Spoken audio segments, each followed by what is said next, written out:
Good morning, pop culture. We are live. It is August. Nope. September. Nope. It is October the 2nd, 2018. It's 7:48 a.m. and it's time to get this show on the road. So I think the theme of today's show will be what a difference a day makes. Because Sunday night into Monday, I had one of the worst nights of sleep in my life. On top of that, I started my day off with a pumpkin spice cafe latte, courtesy of my wonderful mom.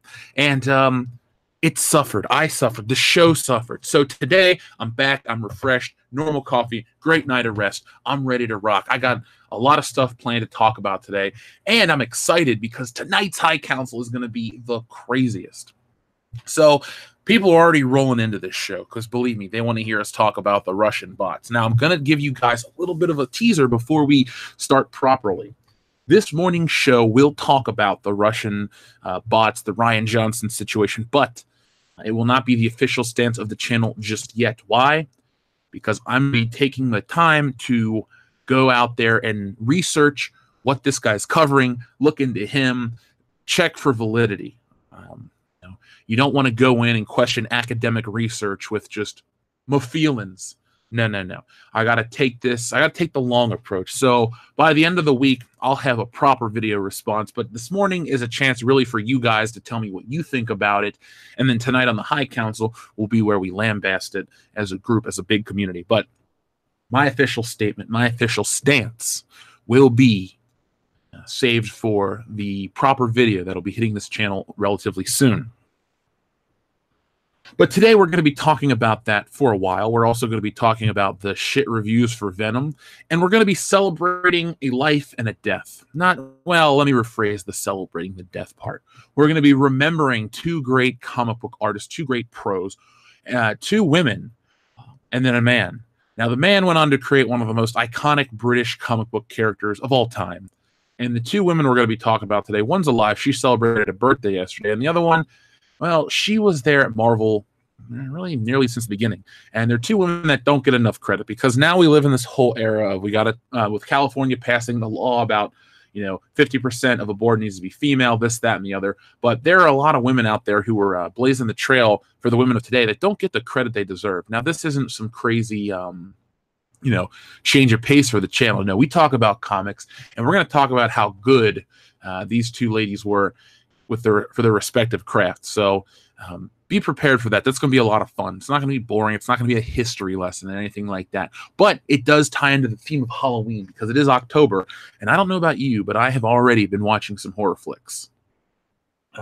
Speaking of, yesterday as I was working on Stealing Solo, I had Halloween 2 on, which is one of my all-time favorites. And then I tried to watch it with my mom, but she got scared. So I turned it off and put on Mission Impossible 4, and she liked that one. So that's kind of funny how Tim Curry as a clown can scare my mom. But if you're a patron, you got our Halloween list. So a lot of people have had positive feedback. They're excited for that day. And I'd like to tell you that we're adding another event for our month of October celebration. On October the 29th, which is a Monday, we're going to be having our friend and patron, Brandon Moist, here on the channel. And we're going to be discussing The Walking Dead. So I'm going to make sure Nick's available. I'll be there. And if you like the show, put your big boy pants on because it's not going to be the nicest of roundtable discussions. But Brandon's a patron. He's been very patient to talk about this show. And, he's a big part of what this channel has become. The Moist, the Muff, all that stuff. Speaking of the Moist and the Muff, we have 155 viewers. Make sure we get 155 thumbs up. If you could, just smash that like button, muff the like button, smash the muff button. I don't care how you do it. Just hit like so everyone can find this video.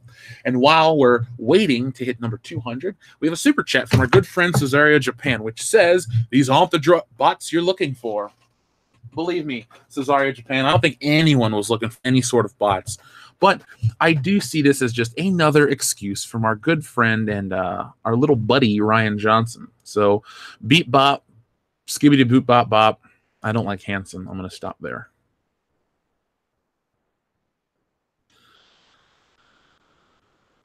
We also have a super chat from our friend, Jedi Knight and friend of Captain Solo. It says, stuff in Russian. I don't know what Tico Tibico Bak or backwards R. Toys R Us? I see a backwards R. There we go.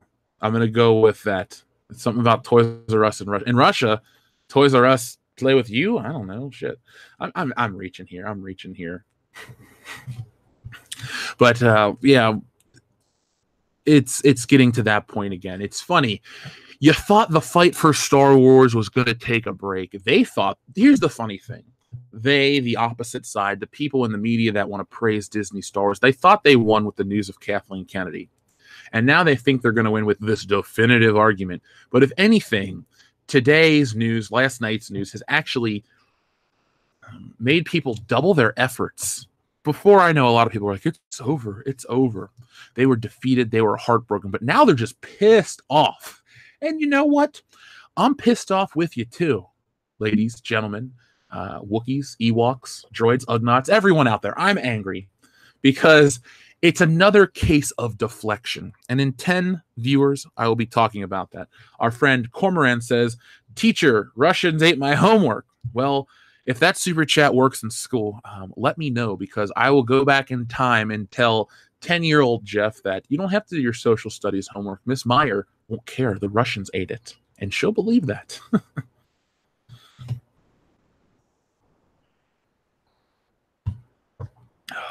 People are pissed off this morning. People are very pissed off this morning. So we got 14 more viewers to get to. And believe me, I'll be talking about it too, because last night I was in bed. I was reading an X-Men comic. Yeah, I'll actually take it back. I was reading X Factor, because as I work on Stealing Solo, I always like to surround myself by interesting comics from different decades to look at storytelling elements. And I actually was studying a little bit of Frank Miller and Jim Steranko last night. If you don't know who those gentlemen are, they're legends. They're living legends, thankfully. Sin City is some of Frank Miller's best work. Some would argue Batman Dark Knight Returns. I agree. But Sin City really fits the tone of what's going on down in the basement, if you know what I mean, in the story. And then Jim Steranko is just one of the all-time greats. He really reinvigorated Nick Fury, Agent of S.H.I.E.L.D., and made it, I hate to say it, much sexier. He's a very cool artist, and he did some great work on Captain America and stuff like that. So those were my inspirations, and I was reading X Factor. And I had never read those stories before. Laden Swallow 09, thank you very much for your super chat. Remember Jan from the Brady Brunch? It's always Russia. Oh, sorry, I was going to do Russia. It's always Russia this and Russia that. Russia. Laden Swallow, I remember Jan Brady. It's funny, when people say Jan Brady, I know I'm supposed to think of the original Jan Brady from the TV show. What's her name? Eve Plum? Yeah, I think that's her name.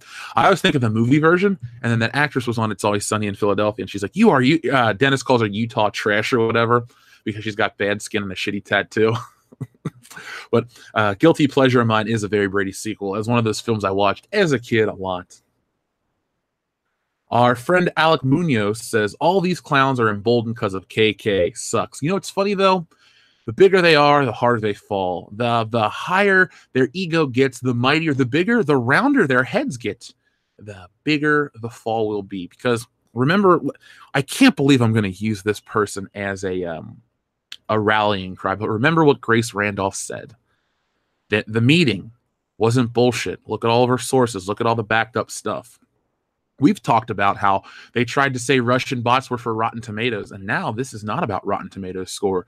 This is specifically for the hate that Rian Johnson gets on Twitter. And this man is a little biased. I have a tweet or two that are less than, I can't show them here. I'm going to show them. I can show them here. I'm just making you wait for the video, okay? But it basically shows a little bit of his research bias. So don't feel defeated out there, guys. Feel emboldened yourself, because you have a community of people who are fed up with this shit, who aren't ready to throw in the towel, because you know what?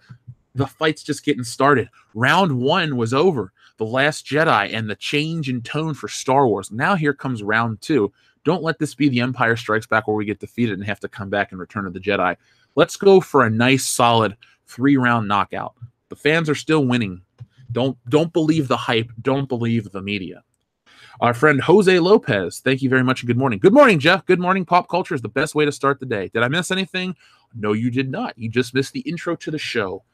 So you did not miss anything because we always wait to get 200 viewers, and we have blown past that. We're at 231. So let's get 231 likes on this video, please.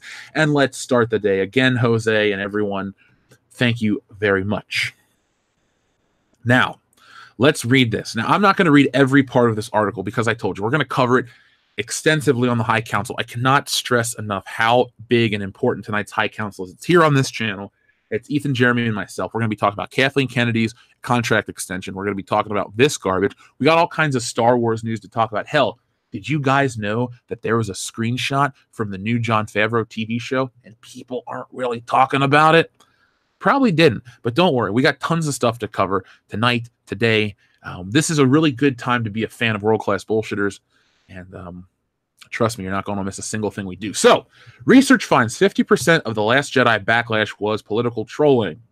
New research finds that about 50% of Star Wars The Last Jedi backlash directed at Rian Johnson was political trolling. Anyone who's been following the galaxy far, far away for the past year can attest. Johnson's Episode 8 proves to be quite polarizing as a blockbuster when it premiered in December of 2017.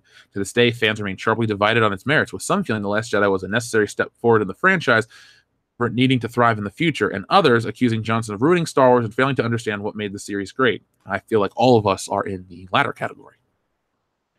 Whenever something as massive as Star Wars is involved, even the filmmakers know they can't please everyone, but reactions to they can't please everyone. Rian Johnson pleased no one. But reactions to The Last Jedi were quite heated due to constant harassment. Actress Kelly Marie Tran left Instagram, and circles of fan base called for Lucasfilm Kathleen Kennedy to be replaced. The severity of the backlash left many puzzled, and one person attempted to get to the bottom of it. On Twitter, Dr. Morton Bay shared a paper he wrote detailing the politicization, excuse me. Is that it? Politicization. Fuck it. I don't care. I'm not in doctor mode today. Dr. Jeff Hicks is not in. In his place, understudy Jeff Hicks, who drank all night. On Twitter, Dr. Morton Bay, blah, blah, blah, of Star Wars fandom, particularly with how it relates to The Last Jedi. The study found that 50% of the backlash was political trolling, but the haters represented a small minority. Johnson retweeted the paper to his followers, and you can read the tweet right here. Well, the funny thing is that this article really does fail to talk about just the Twitter stuff. This is not that. Let's go like this. Let's break it down. Twitter. The people that were on Twitter that are talking about this movie are a smaller number of people than the people that rated it on Rotten Tomatoes, or a smaller group of people that didn't really reach out. There's a reason why Solo dropped at the box office and failed. There's a reason why this movie made $750 million less than the last one, and I don't want to hear all this other garbage. The numbers don't lie. Star Wars is down across the board. And for anyone out there that wants to jump, well, what about the toys? The toys are great. I made a video that talks about how Hasbro's acquired brands are down 21%. Proof in the video, links to MSNBC. I don't care if you disregard their political views on anything, that's fine. But when they have the facts and figures they're the source, they have the facts and figures that show you that the acquired brands are down and that people in charge of Star Wars have to get out in front of this stuff and talk about how, well, it's nothing to worry about just yet.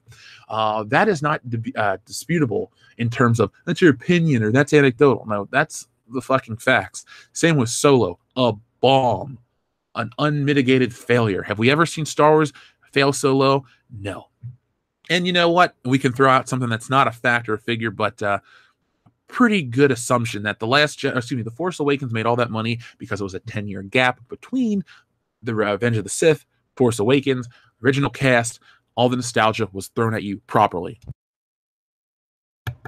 Disney knows how to market a flick. Well, I don't know about that. Maybe they don't know how to market a flick.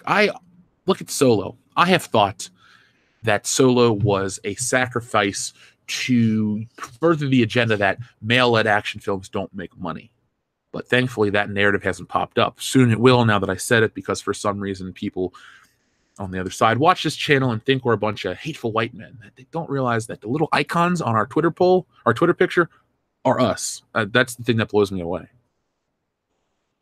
But in the wake of The Last Jedi's release, Johnson maintained that a majority of Star Wars fans were respectful towards him on social media and that most vocal naysayers were not indicative of the fan base at large. I know you live in a bubble, Brian. It's called your head. It's very round. But I know that I've never, and the channel has never, gone after you on Twitter. we dislike the movie, and your snobby, dickheadish attitude, which is oddly, brushed over in this article. You go out of your way to shit on Mike Zero and how you had done it in the past.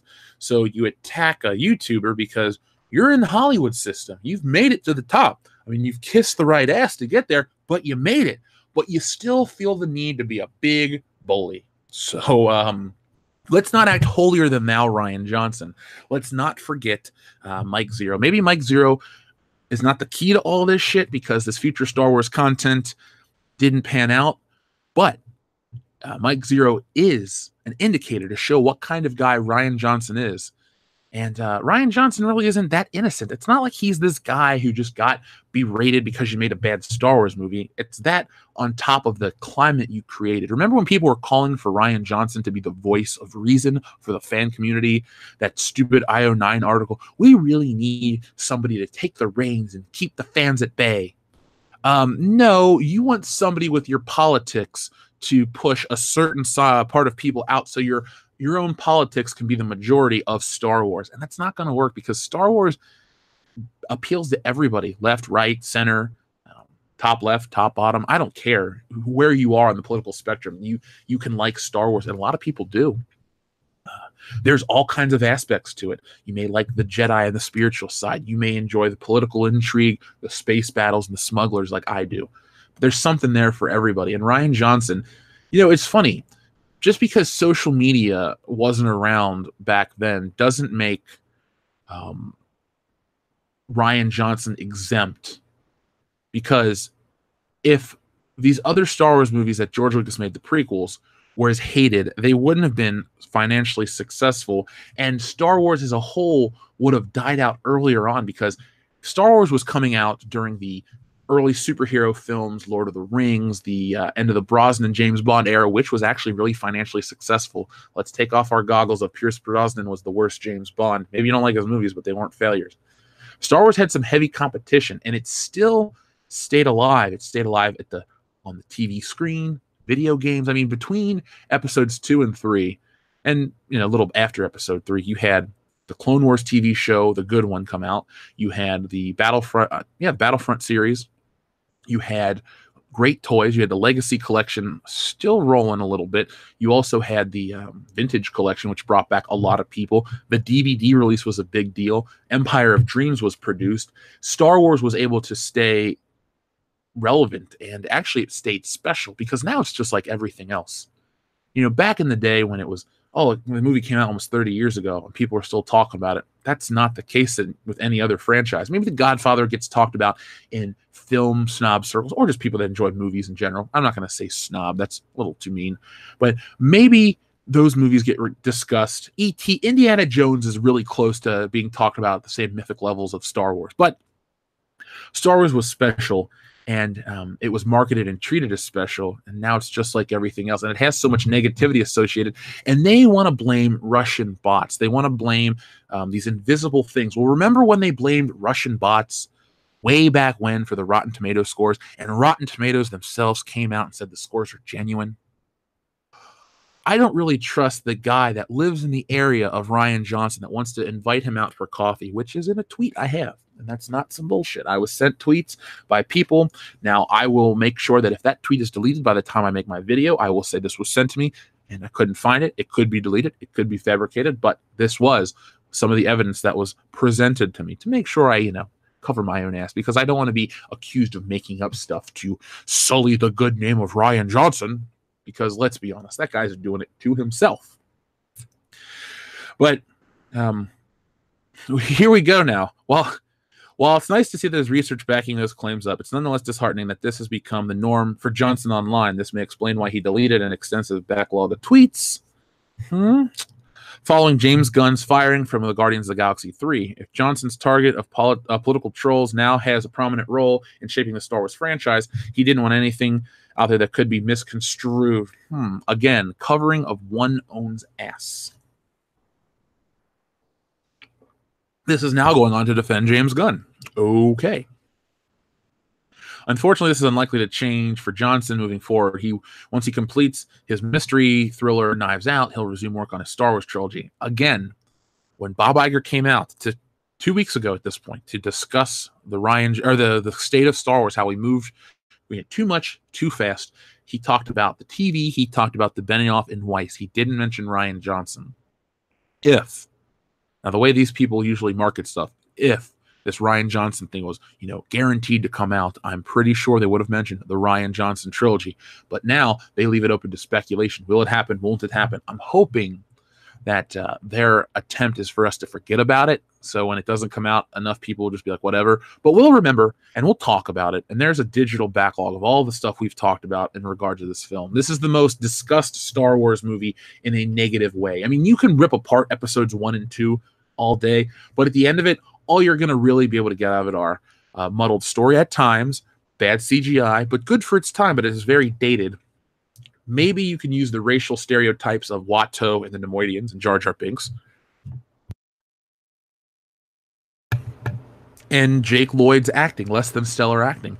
But overall, you got some great elements that kind of push the Star Wars universe forward in both of those films. With this one, The Last Jedi, even if you don't get angry at the women in the movies, which they love to build that up and tout that as the problem. They love to say, well, it's the insecurities of men. They can't handle women in charge. Look, I don't care who's in charge as long as they're the most qualified. Kathleen Kennedy has proven not to be on the creative front. Maybe the business, let her run it all day long, but get somebody else in there to talk about creative, because her story team that she has gone on record to say is, I want people that I can work with. And it took me so long to find women that I like. Does it really, really matter if Timothy Zahn has a wiener? It shouldn't. What should matter is if these people have a long history with the Star Wars franchise and they know what makes Star Wars Star Wars. But you've hired a bunch of people that you like to be around that want to talk about fanboy tears and all this other shit. You want to antagonize a fan base. You see, you think that people are in this abusive relationship with Star Wars and that Star Wars can bitch slap us around and, we're just going to take it. Well, no. Eventually, you're going to block that last hit and you're going to get up and you're going to beat the shit out of Star Wars and you're going to throw it to the side like the piece of trash that it has become. So thank you to everyone out there who has made it a lot easier to fight back, because you have killed the Star Wars we all loved intentionally. You think you're going to get this new fan base to come in and buy your shit. Star Wars is a relic of the past that we still celebrate to this day, much like a holiday or something like that. Star Wars is an event. Newer people don't get as involved with it. They say the younger generation doesn't play with toys. And it's funny, too. They want to condition the next generation, these kind of people, to not play with toys. They want a phone, they want an iPad, that's fine. Well, then Star Wars is so intrinsically linked to its merchandise, not digital merchandise, but physical toys, video games that, and video games are digital at the end of the day. But I'm talking about, like, it's a physical thing you go into a store and buy. People want free content online. You want to charge an arm and a leg for Star Wars, and the people that will pay the arm and the leg no longer want to pay. They don't feel that it is worth their time, it is worth their money. You don't attack your fan base. All the time we're being attacked. This, again, is trying to place the blame of a movie that was shitty on a group of people that didn't like it. Oh, it was Russian bots. It was this. It was that. Like I said, I'm going to go through his published article, his published paper, and I'm going to read it a few times. And I'm going to take notes, and I'm going to check. And I mean, it's published. He's a PhD. I can't discredit his credentials. I'm not going to attempt to. But I am going to look for his research bias, and I'm going to talk about that.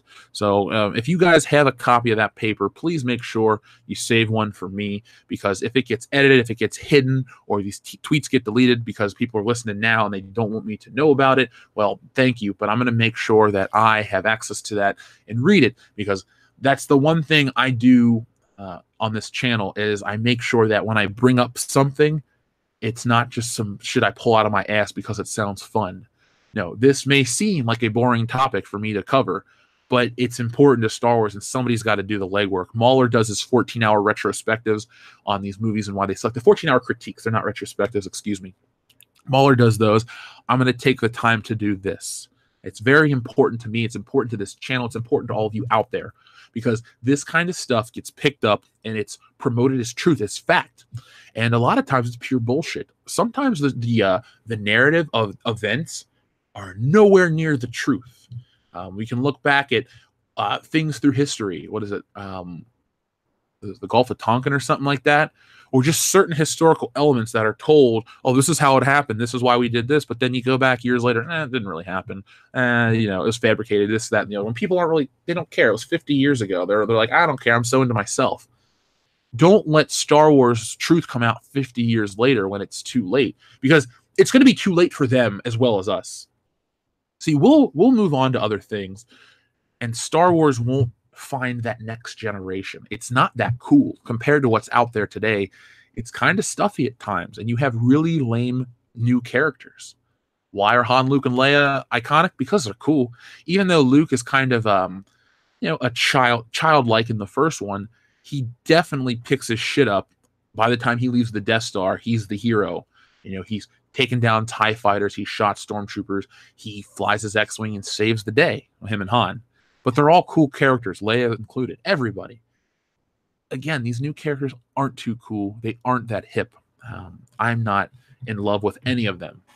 But I'm going to do my own research on this Rian Johnson, posturing, on this Rian Johnson, this coverage, because it's very important to me. It's important to all of us. It's important for all of us, because they want to act like we're a group of hateful people, and we're not. They can get emboldened all day long. They can feel like, hey, I got the biggest one in the room, but we're going to beat you with our truth stick. And I said stick with an S. Don't worry.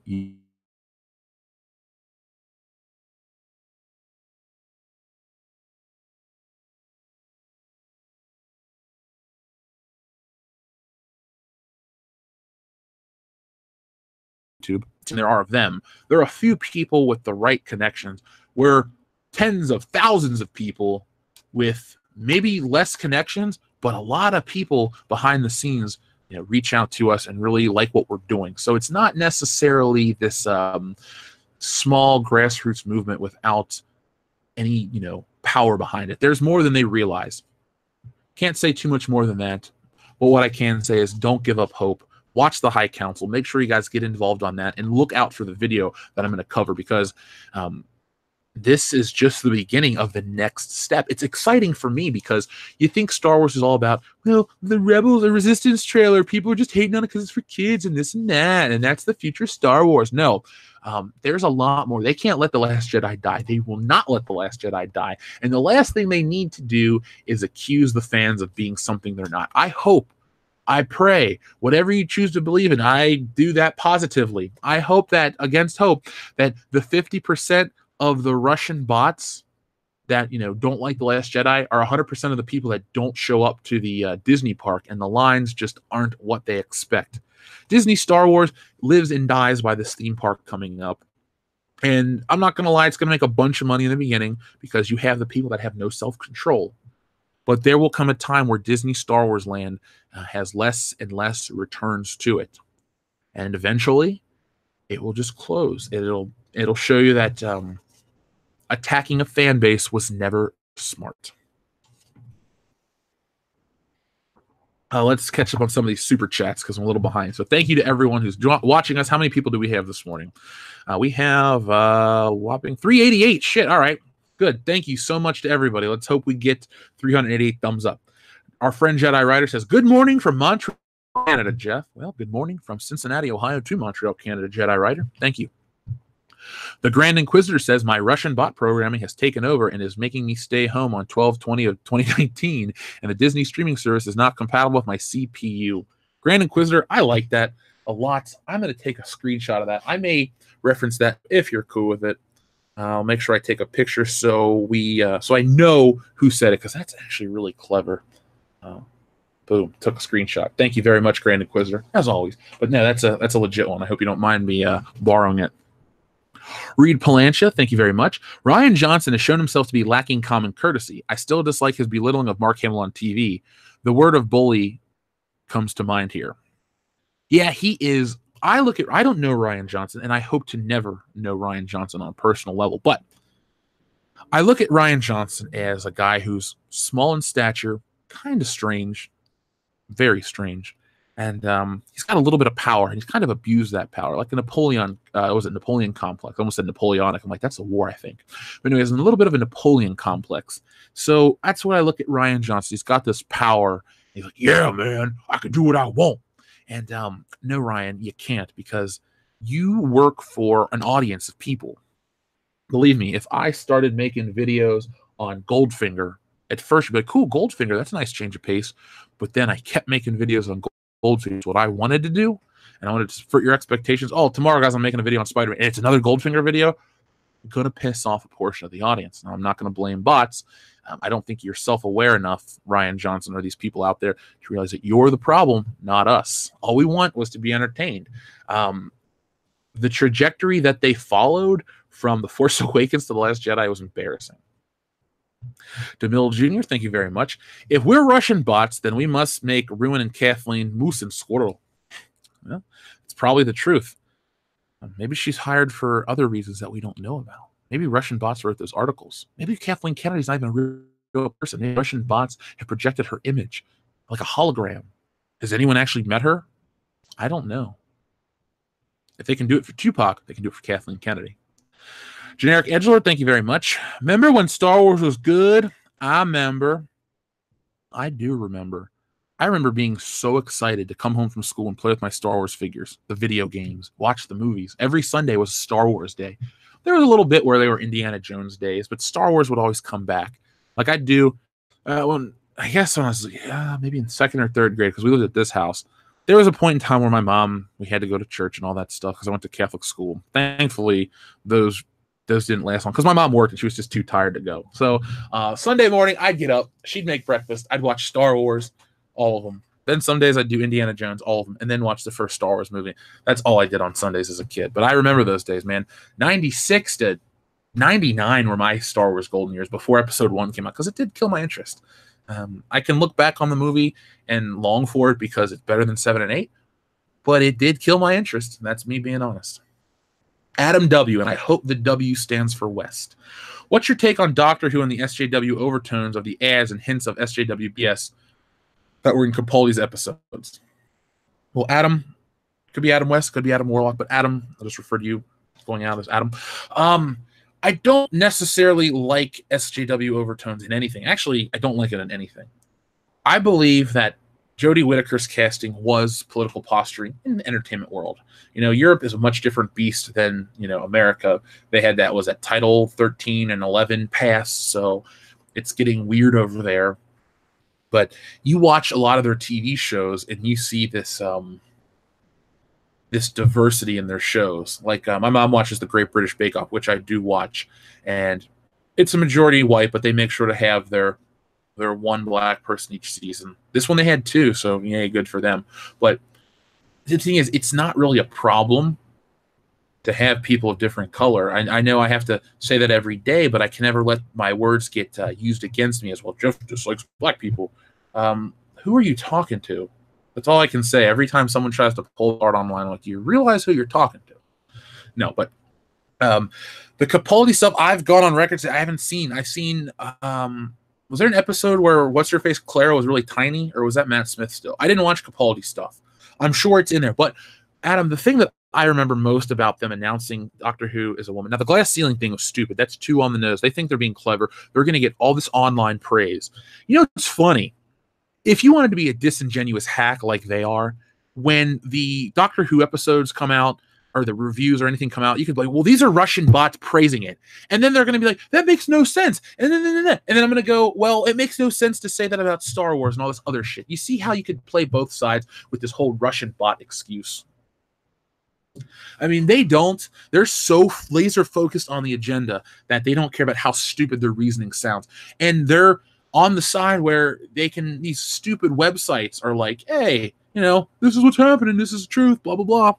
But no, I just remember when they announced this Jodie Whittaker lady as Doctor Who, or the Doctor, excuse me, that a lot of women on the Facebook group, or the Facebook page that I was looking at, the official Doctor Who, which I've unfollowed because I really don't want to be bombarded with political nonsense in my entertainment, a lot of women were complaining about it.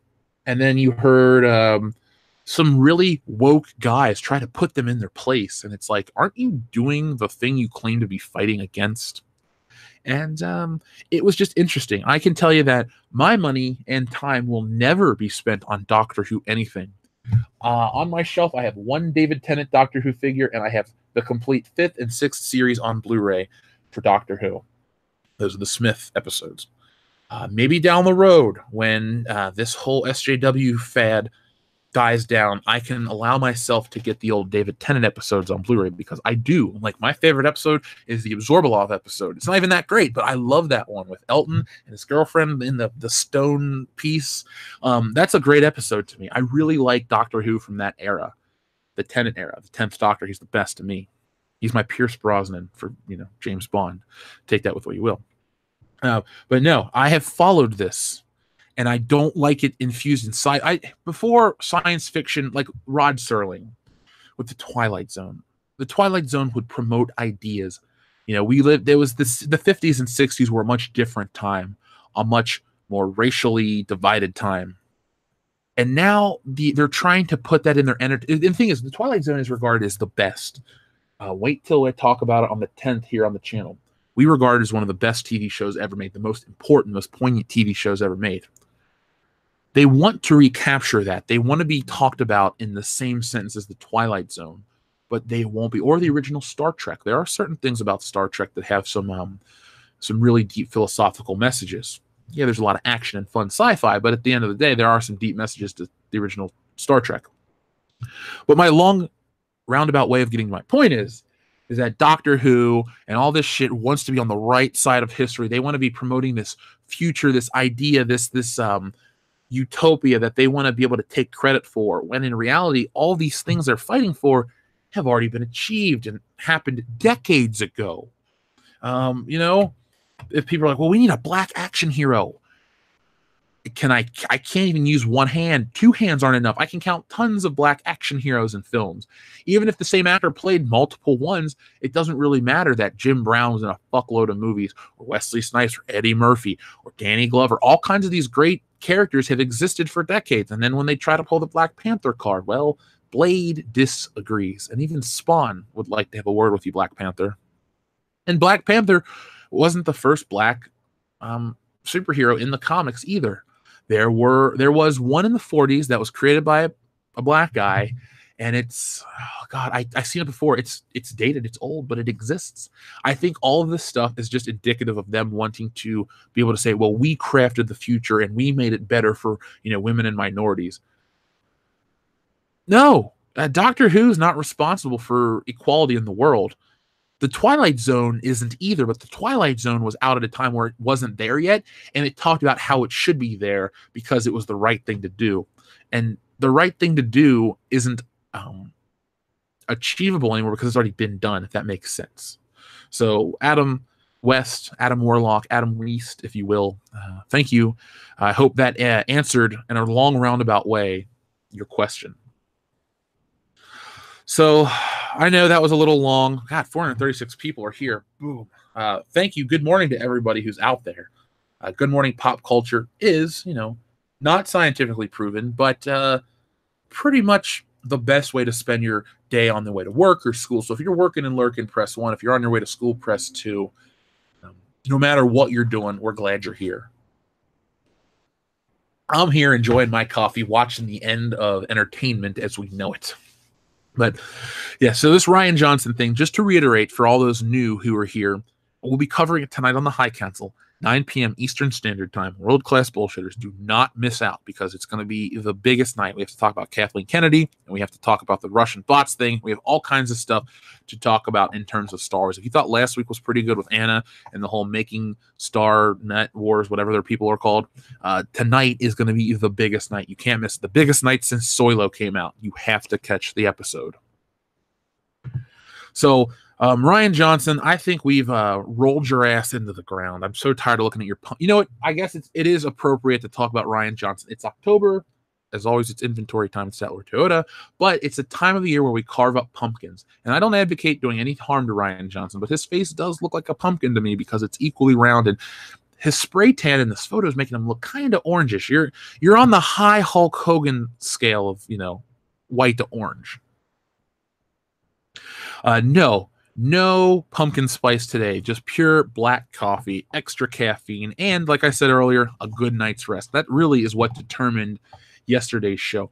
A lack of sleep, a lack of good sleep. Last thing I watched was Mission Impossible #4, and I went to bed and I was ready to go.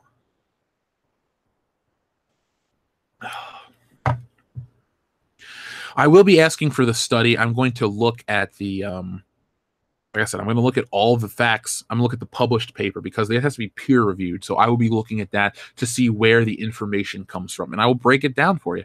And I'll be honest, that's the one thing that these detractors of this channel can't say. It's not about, getting clickbait.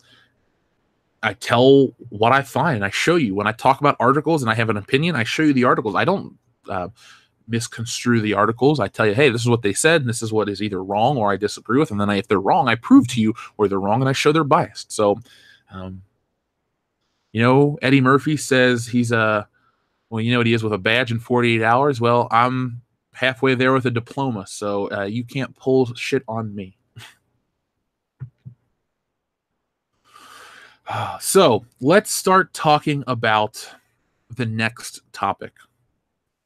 If you guys, I don't know the name of the article, but the guy's name is Morton Bay, PhD. So here's my paper, our final draft on the politicization of, I can't say that word today, politicization. Why am I not able to speak? Politicization of Star Wars fandom and The Last Jedi, accepted for publication in First Monday. It shows more than 50%, blah, blah, blah. So you guys just go to Rian Johnson's Twitter and you can find that.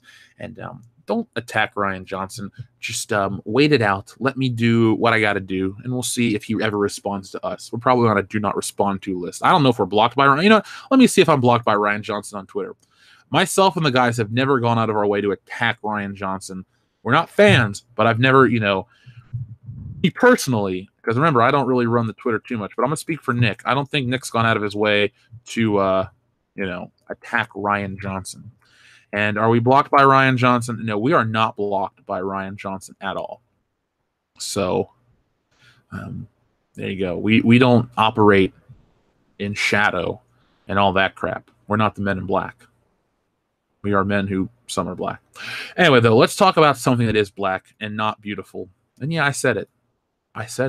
Not all black is beautiful. What does that mean, Jeff? Are you turning into an alt-right guy?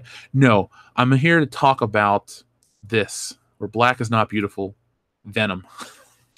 So, and I also, by the way, I have a rumored spoiler, which I will discuss.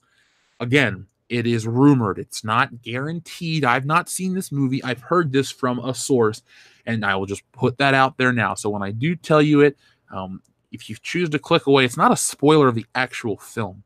So don't get too nervous.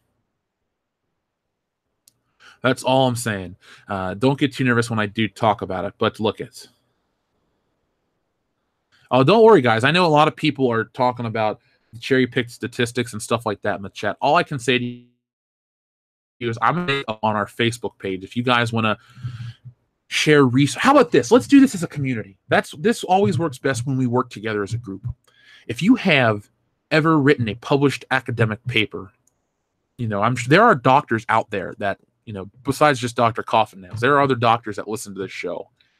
If you have written a published academic paper, could you please, if you have the time, just briefly look at the Rian Johnson, the paper written by this Dr. Morton Bay, PhD, and tell me if the statistics seem logical or if they seem cherry-picked, and if you see any research bias yourself, because I will look for the research bias. I kind of have a piece of information that shows the guy's a little biased towards Rian Johnson already, and where this idea, the germ of this idea came from in the beginning. So I do have some stuff to kind of show where he's coming from. But oh God, people are talking about these black action heroes. Dr. Miles Bennett Dyson. Every time I see that guy in another show, I think, you motherfucker, you created Skynet. So let's talk about Venom. Let's take a break from this Star Wars garbage because you guys got a whole night of it on the High Council. Again, 9 p.m. Eastern Standard Time here on World Class Bullshitters. Do not miss it. So this comes from Screen Rant. Why? Because it's kind of easy to find. The first Venom reactions are now online. The initial idea for a feature-length film based on the iconic comic book character, not the alien suit, created by David Michelini and Todd McFarlane, was suggested way back in the late 90s. Unfortunately, despite the number of people being involved with the project since it was first proposed, New Line Cinema never got the movie off the ground. It wasn't until Sony Pictures squeezed Venom into Spider-Man 3 that fans finally got a live-action adaptation of the villain-turned-anti-hero. Producer Avi Arad, douchebag, was responsible for Venom's inclusion in Sam Raimi's third and final Spider-Man movie. Now you know why I coughed.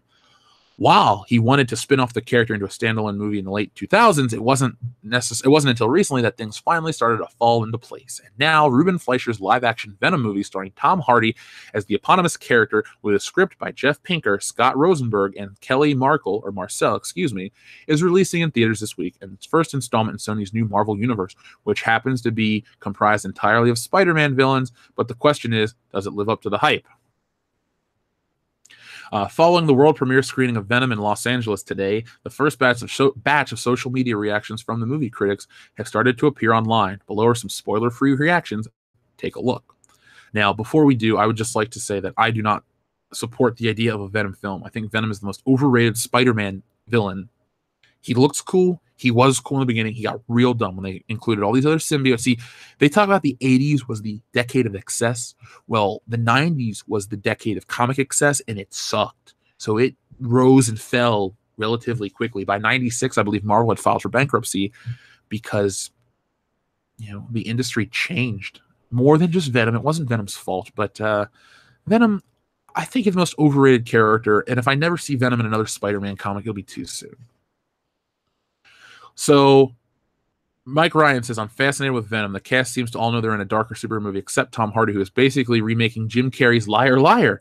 I kind of loved watching this movie in a Rocky Horror type of way. At one point, Tom Hardy and Venom make out. The whole movie is Venom telling Tom Hardy's Eddie Brock over and over, I'm hungry, Eddie. I want to eat your brain. Eddie, you're a loser. Eddie, you're a pussy. Eddie. I almost said Eddie. I thought you were going to say, Eddie, I want to eat your pussy. I was like, what? If that line of dialogue, if Venom went, Eddie, I want to eat your pussy, I would see that movie tonight. I would find a way to watch it tonight. I don't care. I'd say, AMC, show me it early. Do you know what's in this film? So we know it's basically Dr. Jekyll and Mr. Hyde, a Venom edition. Ooh, symbiote or symbiotes, if you can say the fucking name right. The Moth Meg New York Comic-Con, or New York City something. Social embargo for hashtag Venom is up. I talk about this a lot in my review, but this is a movie that somehow slipped through a wormhole from 2004. That's my biggest take. It's a movie that spilled from the pre-MCU era through a crack in time and space. So it sounds like it's a movie that spilled from a crack. What does a symbiote look like? What does this movie sound like? I'll let you decide. Eddie. Beatrice Verhoeven says, Venom wasn't as bad as everyone was saying it was going to be. Tom Hardy is and always will be a great actor, and I laughed a lot, but I'm not sure that was intentional or not. Post-credit sequence is fire, and I know what the post-credit sequence is from a rumor, and I'll talk about that, because let's be honest, a good chunk of our listeners out there are not going to listen to go see this movie, and we're not going to even see it for Thursday's show. If we see it over the weekend, great. We may talk about it next week, but Venom is very low on the totem pole. I'll be honest. If Infinity War had a one-night screening and then there was Venom, I would probably go see Infinity War over Venom, and I own the movie now. So that just shows you how little interest I have in that movie. Brandon Davis, not Brandon Moyes, says, action sequences and Eddie and Venom's odd relationship are the highlights of the hashtag Venom. But if Sony wants to move forward with a universe, it needs to just keep the few parts that work and scrap the large portion which does. I guess you would say doesn't. Significant chunks of Venom don't work at all, but there is some serious charm to the Eddie-Venom relationship. Not sure I had the intended reaction to some scenes, but fun is fun, even when it's totally ridiculous, right? It's too bad they didn't go for that R rating, though. Ooh, somebody wanted an R rating for a Venom movie. I don't know. Tom Horgenson says, sorry to say that Venom is pretty much a complete failure, a tonal mess that feels 15 years old, ignoring the storytelling strides that superhero genre has made in the recent years. A few fun Venom-centric moments aside, it nearly has nothing to offer. Don't get your hopes up. Boom. That sounds kind of harsh. But that's what I expect. Now, for those out there who don't know, Avi Arad is the reason why Spider-Man 3 sucks. I'm going to place all blame on him. You can blame Raimi, you can say Topher Grace, you can say Tobey Maguire, but I blame Avi Arad. It's so nice to have a name and a face. Like you want to say Rian Johnson's the sole reason for The Last Jedi sucking ass. He's most of it. He's around 50%. The percentage of people he says are trolls is a percentage of blame he has to take for that movie. But Avi Arad was the producer of Spider-Man. And the first two, Sam Raimi had more control. If you go back and watch the documentary on Spider-Man, the making of the first one, you listen to John Romita Jr., who is one of the iconic artists of Spider-Man. He worked on the character in 1979 for just a minute, and then he was a really prominent artist in the 80s. He worked on the Hobgoblin story. He worked on all kinds of stuff. Great artist. Did change his style. Got kind of lazy. People don't like him anymore. But he did the 9/11 issue. He did all kinds of... he's one of the top 5 most iconic Spider-Man artists. And he is interviewed talking about when he met with Sam Raimi and the people that were going to make the Spider-Man film. And he said, I saw all my father's comic books strewn on the table, so I knew that we were in good hands. Now, Sam Raimi was a Spider-Man fan. He had a Spider-Man mural painted on his wall. He read the comics. It's like if I got to direct a Spider-Man flick. I don't see myself as the next Sam Raimi, but you never know. I did go to Michigan State. I do want to make movies, and I like Bruce Campbell. So stranger things have happened on Netflix. But to the point, Avi Arad was involved with Toy Biz, with Ike Perlmutter, and they were all about the toy money. And Avi Arad knew that Venom toys sold a bunch, especially back in the day. Now, one thing I will say is that Toy Biz had lost the Marvel license by the time Spider-Man 3 came out. I believe the first Marvel property to be produced by Hasbro was Spider-Man 3. But you get kickbacks from toy sales when you're involved in a movie. So Avi Arad got that. He knew that Venom would make some bank. And Venom did build hype for that movie. But as a fan, as somebody who enjoys Spider-Man and movies alike, I have never been so disappointed from the initial excitement to the eventual acceptance of what I had just watched. And I'll admit, it took me 3 viewings in theaters and 1 on DVD to realize that Spider-Man 3 was not that good. I drank the Kool-Aid back then, but thankfully, to cross my analogies, I woke up, I put on the sunglasses, and I realized that Spider-Man 3, not that good. And I'm not embarrassed to say I was wrong about it at all. But now we have this Venom film, the things that Avi Arad pushes for. Venom, Venom, Venom, that's the future. No, Avi, Venom was not the future. Venom was a relic of 1988 comic books. And he was cool then. He was cool in the 90s. You had Maximum Carnage, which is a cool storyline. Maybe we'll cover that on the channel soon. We had Lethal Protectors of Lethal Foes of Venom. There are all these great, there are all these stories. I won't say great stories. There are all these stories about Venom. And then you get to modern day and it gets too convoluted, much like a lot of these characters. And you think every character deserves a movie. Well, this is what happens when you live in the fantasy world of Hollywood, where you think every character deserves its own film. At this point, it seems like Captain Marvel makes more sense to have her own film than Venom does. And yeah, I said that, and you know how I feel about Captain Marvel. So let's see what else they're saying about this. So it seems that Venom isn't an outright hit for Sony Pictures, nor is it a dud like some were expecting, though it's clear that there are some critics who believe the movie is an unquestionable failure. It could sit right in the middle and possibly satisfy longtime comic book fans as well as general audiences who aren't familiar with the character. Considering how long the movie has been in development, not to mention the fact that quite a few people have been behind the camera responsible for Sam Raimi's Spider-Man trilogy, including 3, it's not too surprising that Venom's adaptation may feel like it belongs in another era, specifically one prior to the modern comic book movie renaissance ignited by Christopher Nolan's Dark Knight and Jon Favreau's Iron Man. However, it's worth noting that these are merely reactions, not reviews. A more nuanced take on the movie should be expected from critics as the movie's release date nears. For now, Sony Pictures will be looking to see how Venom performs at the box office over its opening weekend, which will be indicative of the film's success, plus the future of Sony's new Marvel universe may be dependent upon Venom's commercial success. Well, I'm pulling for Disney right now that this movie does not, because I'm so tired of this other alternate Disney Marvel Cinematic Universe garbage. Is it too much to ask for to just have one basic Marvel franchise. Is it? Am I living in a fantasy world that I want one movie? Maybe I am. By the way, we have a super chat from our good friend the Pui. Morning, Jeff. Morning, the Pui. Thank you for spending your morning with Good Morning Pop Culture. Let's see. A lot of people are kind of upset that I liked Spider-Man 3. I saw it. I saw it in IMAX twice. I saw it on the Friday it opened, the Saturday, and then I saw it like a week and a half later after I graduated from high school. So yeah, that was my Spider. And then it came out on DVD around this time in 2007, I believe. And with my freshman year of college, I took the bus up to Target and I bought the deluxe edition. It came with a mask and a book and all this other shit. And subsequently, I just don't care about it anymore.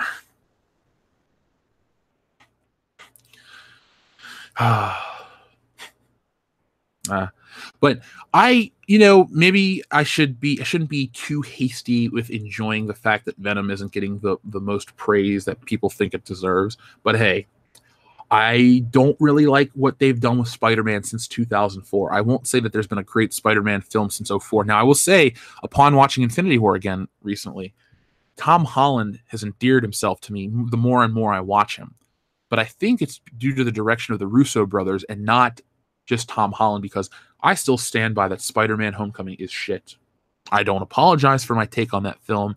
I will never apologize for not liking that film. It doesn't get who Spider-Man is correctly. They made it some fucking really lame version of the Lost Boys with Spider-Man and his group of diverse friends who don't really add to the plot because they all should be a little older. They're too young. And if, people say, well, that's how it was in the comic books. It really fucking wasn't. I'm sorry. If you think Ultimate Spider-Man is the only Spider-Man comic line out there, can you tell me which one you're referencing? Because there are multiple ones called Ultimate Spider-Man, and you probably don't know that. So I'll go with classic all day, every day. Spider-Man 1 and 2 gave us Spider-Man Classic. 3 is a bad film, which I will admit to thinking wasn't that bad at one point in time, but I've woken up to that. I've been woken like Matt Hardy. Yes, all that shit. But right now, I'm on Rotten Tomatoes checking out the score for Venom. It has no scores yet. It says 96% of people want to see it, and that's it. There's nothing else out there about Venom. I don't think the effects look that good. I don't think they look like complete shit. But this movie, I'm going to guess that this will be the #1 film at the box office for a week. Then when does A Star Is Born comes out? Let me look that movie up because I'm not going to see A Star Is Born. Wait, never mind. A Star Is Born comes out October 5th as well. That's going to be the #1 movie. It's got a 95% Rotten Tomatoes score. It's that Lady Gaga, Bradley Cooper movie, which at first I didn't realize it was Lady Gaga. And I was just like, oh, okay, it's Lady Gaga in a movie. Good for her. And it's a remake, and it'll probably make a bunch of movie. And Bradley Cooper directed it. And it's got Dave Chappelle and Andrew Dice Clay. Oh my God. I'm not going to see this movie, but Andrew Dice Clay has brought the stock in this film up 2 levels for me. So, still won't watch it. But no, this movie is going to be the #1 at the box office. Venom will probably come in at #2. There's a couple other ones coming out, though. We got Venom, Shine, The Hate You Give, Loving Pablo, and of course, A Star Is Born. The Hate You Give has a 96% on Rotten Tomatoes. What is it? It is I don't know. It's not going to be playing by me. It looks like something I probably wouldn't watch. So, yeah, well, that's my Venom take. Venom could be, a hit, could not be a hit. You got to know how to wait. But the early initial reactions seem to be a pretty good indicator. I know a few years back, everyone was like, Suicide Squad's going to rock, and then it sucked ass. I don't think Sony has ingratiated itself with the right community to get that type of excitement. John Campea hasn't spoken yet, so I'm waiting for Kevin Smith to say how great this one is. Just waiting. People are giving some love to Spider-Man. Yeah, maybe Kirsten Dunst could have been better cast, but she didn't suck in the first 2. She does get annoying as hell in #3. But in the first 2, I like her. I never once thought, man, they should really get rid of her. Especially in the first one, in the rain. She looked good there.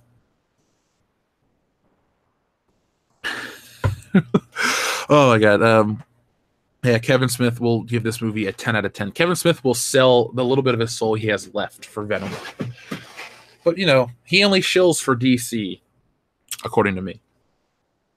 But let's talk about the connection. So this came from somebody out there that has claimed to have seen the movie. Now, this is a rumor talking about the post-credit sequence. So it's not going to spoil the movie for you. It's actually kind of dumb because there is another Spider-Man movie coming out later this year. And according to the information, the source, whatever you want to say, this is what they said. It says, Tom Hardy interviews Cletus Cassidy, Woody Harrelson, in his cell. So Carnage in another movie, if there is one. Final one, a screenshot that says, meanwhile, in another universe, the Spider-Verse and the scenes from Into the Spider-Verse play. The person hasn't seen the footage, but it's what they've read. So Spider-Man is in the movie, just not Tom Holland's Spider-Man. So it connects to the animated feature. That's probably why it can't be rated R, because they want to tie in this Spider-Verse, this interconnected garbage that they're so focused on, is the reason why. 007 Cloud says, saw Homecoming recently. Me and my girlfriend wanted to turn that shit off in the first 30 minutes. Well, first off, 007 Cloud, thank you for that. And thank you for having the good taste to know that it's not really worth your time. Spider-Man Homecoming was built on the hype from Civil War, the goodwill of the MCU, and the promise that it was a true to form Spider-Man. In some ways it was, in other ways it was the furthest thing we've had from Spider-Man on film. But at the end of the day, it made its money back, therefore it's good to some people. Now, and you could have a good laugh. Well, the further ramifications of Aunt May knowing his secret identity kind of ruined that movie for me. So I hate that we have to have this helicopter parenting Spider-Man film and all this other bullshit. What happened to the great power, great responsibility of the true Spider-Man that was created by Stan Lee and Steve Ditko? It still holds up to this day. They just choose not to do it. We didn't get tired of Spider-Man doing what he knew he had to do because it was right, and the weight of Uncle Ben's murder and all that stuff. That never got old. What got old is trying to reinvent the wheel. Spider-Man has worked for 56 years at this point. Never once have I thought to myself, man, they really, really need to clean up Spider-Man and make him more modern. Even when they tried to make him more modern in Ultimate Spider-Man in 2000, I just felt like it wasn't true enough to the character. And it took 6 issues to get the goddamn costume on. I read Spider-Man, not Peter Parker, the close-up, big-nosed shots. Mark Bagley, one of the greatest artists of all time from Marvel. But man, Ultimate Spider-Man is an ugly comic book to read. We'll see how bad the movie truly is, though, with Venom. Venom is could be the first step to the end of R-rated comic book movies. Sony hasn't put one out, right? Yeah. But Fox has put out 3, Logan and both Deadpools. And, excuse me, I foresee this PG-13 Deadpool. Here's the thing. People, you can't control yourselves. Not the 500 listening, but the people out there. You're going to see Deadpool. I got to see Deadpool 2 again. It's the PG-13 cut. I don't care. And they'll go out and they'll see it, and that'll show to Fox and Disney that they can make Deadpool PG-13 and they can put him at the MCU and people get all excited. But then there's going to be people that are like, this movie was great because it was violent and hilarious, and they took that away from us. So remember, when you support a PG-13 Venom a PG-13 Deadpool release, you're supporting Disney's take over of all these X franchises, and the fact that you'll never again see an R-rated Marvel property thanks to Disney. They'll tell you that they'll continue to make them, but they won't. For some reason, there's this stigma that you can't make toys based off of rated R property. NECA proves that wrong. Mezco proves it wrong. Yeah, they're collectible prices, but I guarantee you well, no, you know what? The MCU on Netflix has its own series of toys that were sold at Toys R Us. I bought Punisher and Daredevil myself. So Hollywood, toy producers, concerned parents on the internet, let's stop worrying about R-rated action figure toy lines, because your kid will see a toy and think it's cool. They won't necessarily go out and your kid can't reenact the Venom scenes, unless your child can open their mouth the size of Venom and spawn sharp teeth and eat someone's head. I don't think there's anything really to worry about. These tendrils aren't going to fly out of your child's arm if they see an R-rated Venom flick or buy the toy. They'll just go, "We are Venom," and try to eat shit, with their action figure. Better parenting prevents, that happening. So a bad parent is why we can't have an R-rated Venom film. There you go. I said it. Fuck it. Boom. Done.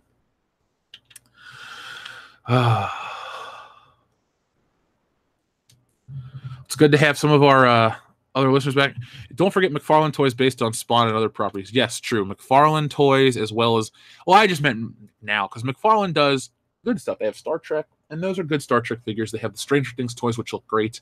I'm really hoping McFarlane Toys gets a lot bigger properties. They have The Walking Dead, and that's a TVMA show. I don't like it, but it's, violent though.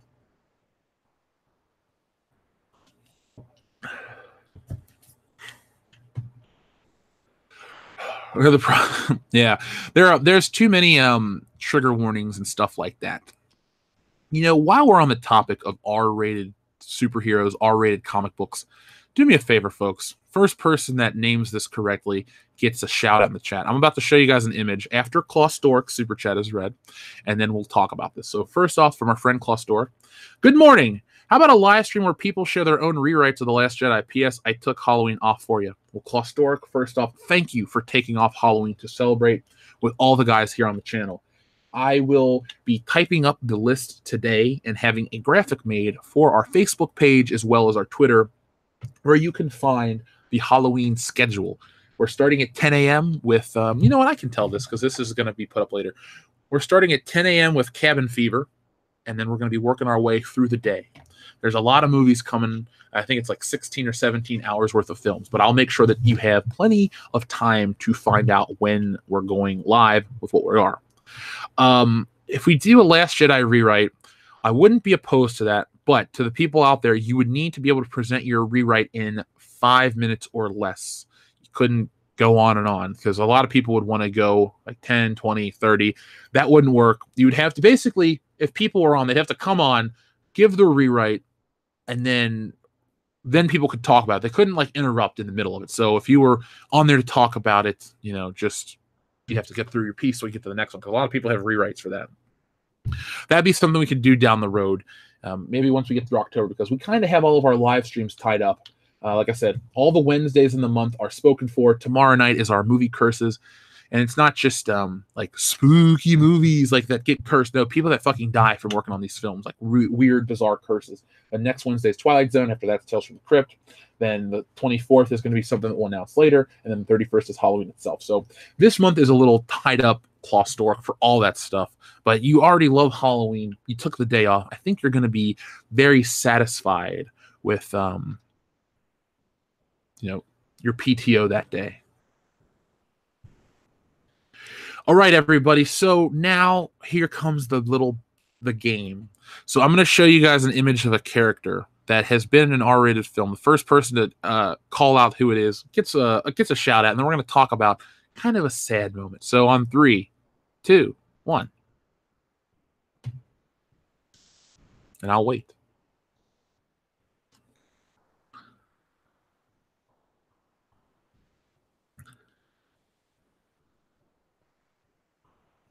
There we go. Dome City Sandman wins. First person. It's Judge Dredd. Now, why am I showing you a picture of Judge Dredd? Jeff, did you plan out to talk about R-rated comic book films? No, I didn't. That was not what today was about. Sometimes things fall into your lap. Things kind of evolve.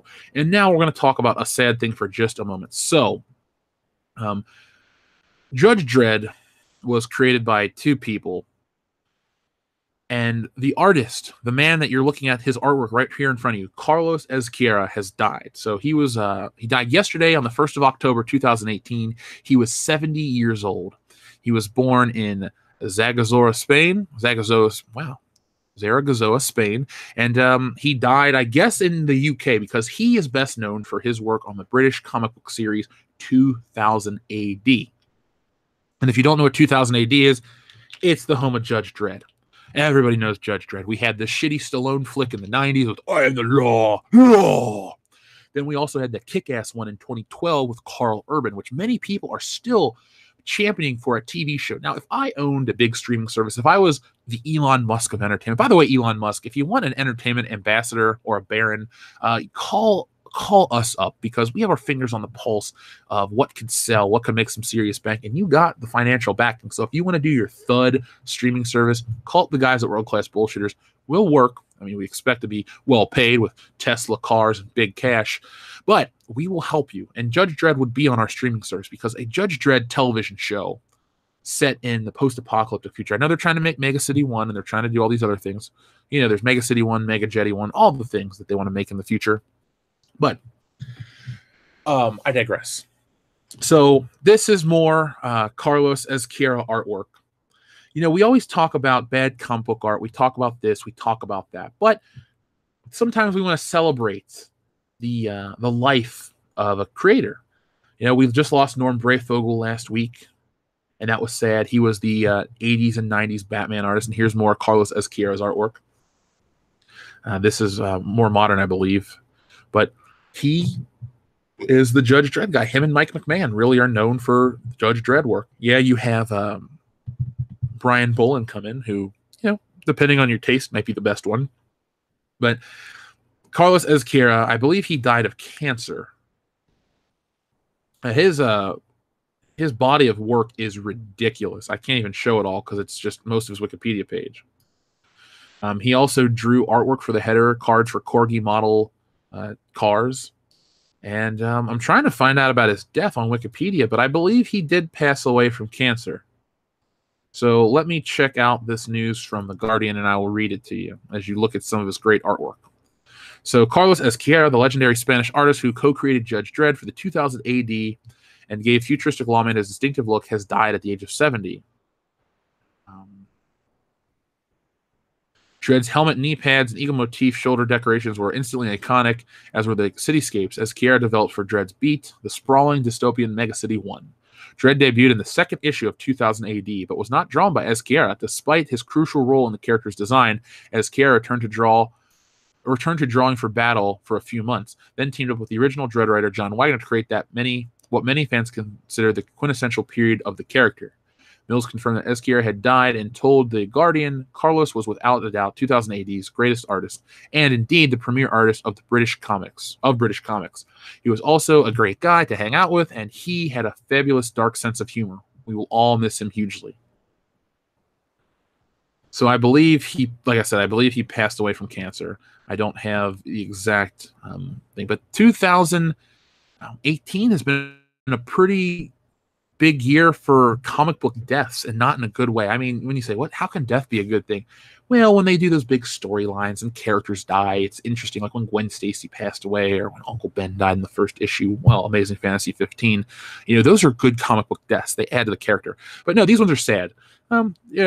His work will live on through Judge Dredd. Judge Dredd is as iconic in the comic book world as Batman, Spider-Man, Punisher, all that. You've had a lot of crossovers with Judge Dredd and these other iconic fictional characters. So it's sad to see that he's passed away. And if you guys have a chance to read some of his work, go ahead. Last summer, I went out of my way to read a lot of early Judge Dredd stuff. There's a book that I picked up that prints all of it. And that's what I started with. And I've read, there was Robbie the Robot with the lisp and all this shit. Or was it Robbie was his name? I don't know. There was a robot with a lisp. Judge Dredd beat him till he had a lisp. But my point is, old Judge Dredd's a lot of fun. And if you want some fun in your comic books, go back and check it out. I know while you're waiting for Stealing Solo, which links in the description, you'll need something to read, and I suggest that. Dr. Martin Luther Pepe says, I am the law. Thank you, Dr. Martin Luther Pepe. What would we have done without your contribution to society? We also have another one from Laden Swallow. Thank you very much. I recently listened to Joe Rogan's podcast featuring Elon Musk. Cool stuff. I think you'd like it too, Jefe. I'll give it a listen. I've been listening to a lot of podcasts. I found a podcast from a woman whose name escapes me at the moment, but it's about Tales from the Crypt. And it's had some episodes. I don't think it's very big, but I would like to. I might try to invite her on for our Tales from the Crypt episode and see if she's available, because it'd be fun just to have an outsider with. It would be so far. It would be Grendel Fan 84 as well as Kenda or Nick and myself. So a fourth wouldn't hurt. I haven't reached out. I don't know yet, but I will check out Joe Rogan's podcast. I didn't realize how short Joe Rogan was. I saw a picture of him next to DDP, and he looks tiny. And I've met DDP, and I'm taller than him. So Joe Rogan is super small next to me. But it looks like there's a lot of love in the chat for Judge Dredd, which is cool. One of those great characters. And, Carlos's art will live on. A lot of artists die. Every artist dies. That's goes without saying. But their art lives on, and it's cool. So, this one's for you, Carlos.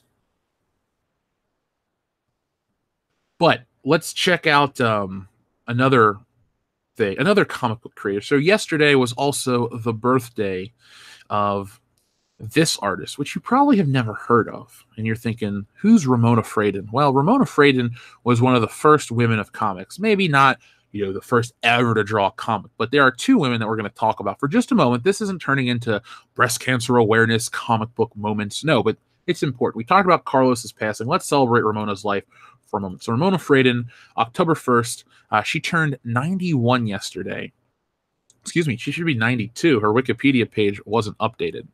But Ramona Fradon is an American comic book artist known for her work illustrating Aquaman and Brenda Starr and co-creating the superhero Metamorpho. Her career began in 1950, so 58 years ago is when she started.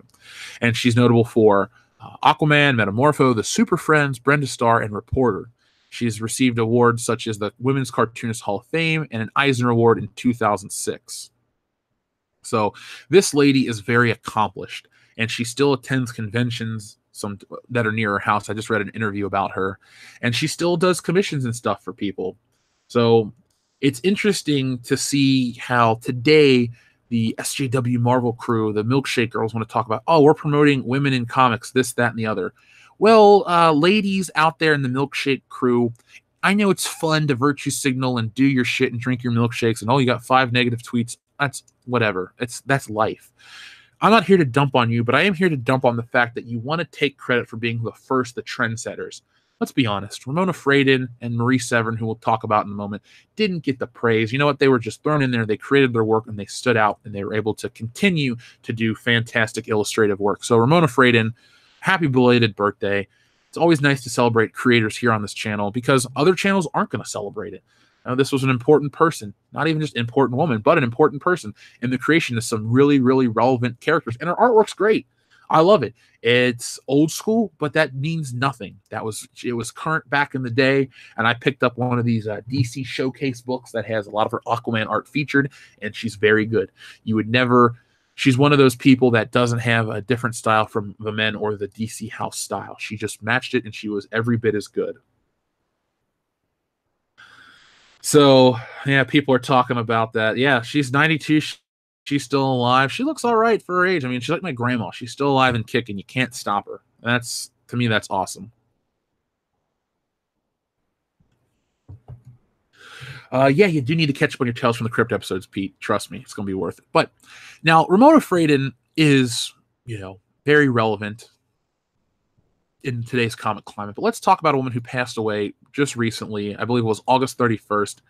A woman by the name of Marie Severin. Now, when you think of comic books, you think of Marvel or DC, but you should also think of EC and other publications because Marie Severin was involved with a lot of stuff back in the day. She's an unsung hero of the early Marvel bullpen. Right here, we're looking at an X-Men cover. And that preliminary design was drawn by Marie Severin. And I believe, I can't see on this picture, who signed the artwork. Is that John Buscema that signed it? That might be a John Buscema thing. I can't really tell who's inking on top of it. But my point is, Marie Severin, again, I talked about Ramona Fradon for a moment. People are like, oh, cool, this first lady of comics. Marie Severin, what Ramona Fradon did, Marie Severin did 10 times over.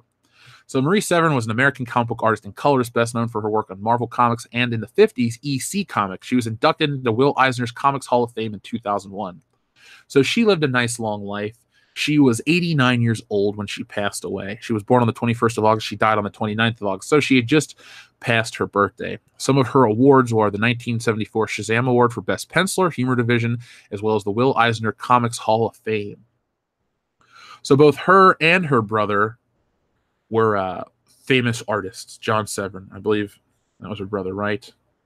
Yeah, her older brother, John. Okay, so she worked on all kinds of stuff at Marvel. She did preliminary designs for iconic covers. She did a lot of artwork. She did touch-ups. She colored a lot of those Tales from the Crypt comic book covers and stuff like that. I believe she left because they were too grotesque for her. But she worked and did a ton of stuff in the comic book industry. And I don't, and her death was reported on, but again, we live in this era, this very SJW centric comic book reporting era, and it just kind of just went poof because it was old. It was already done. People don't want to talk about the past. That's the greatest asset we all have is, normal people, the past. We can remember what came before so you don't make the same mistakes, or you don't, have a crusade for something that already happened. But no, Marie Severin, I apologize that I didn't get to mention this when she passed away. We were doing stuff on the channel. Who knows what I was exactly doing? But no, I just wanted to take a moment to celebrate these two ladies and their contributions, because I'm doing Stealing Solo. Ethan has done Cyberfrog. There's all kinds of stuff. Comics build upon themselves, and the foundation is very important of these things. And her contributions can't be overlooked. She, was one of the big people at Marvel. She was the head colorist back in the day. She co-created Spider-Woman. She co-created Howard the Duck. Villain Dr. Bong, excuse me. She worked on Fraggle Rock and Muppet Babies comic books. I mean, she did it all. And it's not about a woman in comic books. It's just a person who did a lot in comic books. So, again, let's just, next time you're out looking at comic books, or you see some cool artwork from the 60s from vintage Marvel, it could very well have been drawn by Marie Severin. It could have been laid out. Like, here's another page layout. I mean, look at this. This is all great stuff. This doesn't scream girly art or lesser artwork. No, she was as good as the dudes, sometimes better than some of these guys out there. So, Marie, you were the OG. Yeah, EC was great comics. I'm torn. Sometimes people say, what's your favorite comic book company? And I used to say Marvel. I may say DC when I was, into my Superman era in like 1996, 95. But overall, I think the EC comics are what I enjoy the most. Tales from the Crypt, Tales from Shock Suspense, Tales and all that stuff. I enjoy those maybe the most. I'm a fan of horror. I'm a fan of schlocky Twilight Zone-esque horror with some twist endings, and the EC comics have all those.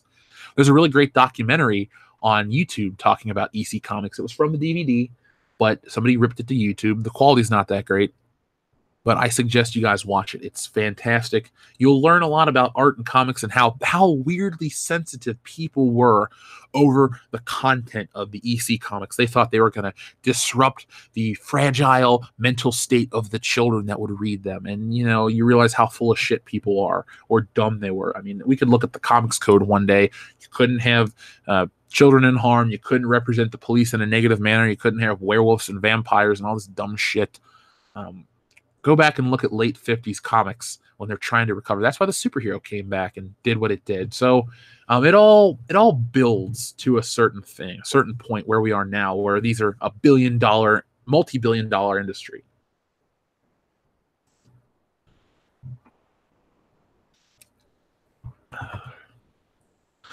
Oh, man, the Kiss comic with the blood. I have seen that, and I've heard about that. Kiss... I may not call myself the biggest Kiss fan, but Kiss is cool in my book. I like some of their big hits. Love Gun might be one of my favorite songs in general. That song kicks ass. But I think they're cool. They're cool to look at. I would like to watch Kiss and the Phantom of the Theme Park, all that crap. It's a lot of fun. When will there be another toy video? I don't know. I'm thinking about starting a channel dedicated to that stuff, so that could happen. I'm thinking about putting Good Morning Pop Culture on a channel too, so we can actually advertise for it. Because if I put Good Morning Pop Culture on its own channel, I can make its own Facebook page, and then I can advertise and promote that. Because World Class Bullshitters, they don't allow that word to be advertised for on Facebook, but they'll hack. Their system will get hacked, and they'll sell your identity and all your information. So double standard over on Facebook. We need an SJW free approval code stamp. Billy Ritchie, that's a fantastic idea. That was a fantastic idea. I should check out the movie Comic Book Confidential too. Okay, let me write that down. I got my little layout page because I was working on a panel for the comic, and I needed to, lay out the perspective and just get a better grasp of it. And it was kind of fun. So, Comic Book Confidential film. Okay, boom, written down, noted. I'm excited to check out some new stuff. Like I told you guys, though, yesterday, it's October, so I'm doing my Halloween watches and all that stuff. I might watch Poltergeist tomorrow or maybe today when I'm working, because we have to cover the movie curses tomorrow night on our live stream. And you don't, like I said, even if you're not a horror fan proper, celebrate the season with us. I learned the hard way. Pumpkin spice just ain't for me. But you know what is? Horror films, graphic, gory, fun, busty horror films. So enjoy that with us. Have a good laugh. Maybe we'll do some science fiction horror too. I might redo The Thing, another commentary. So if you're a patron that wanted to get involved with that and you missed out on the first one, we might do it again. I've done Star Wars twice. Why not The Thing twice? It's every bit as good. You could research how much inventory on the floor and overstock Ollie's has from retailers for toys. I could call and ask. I am friends with the manager at the one in my neighborhood, so I could always ask that stuff.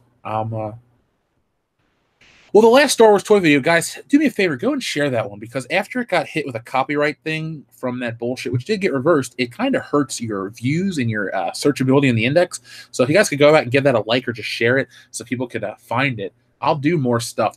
I really was hoping to find one of those toy stores that was going to pop up after Halloween, like early, like some people, but I haven't seen those in my area.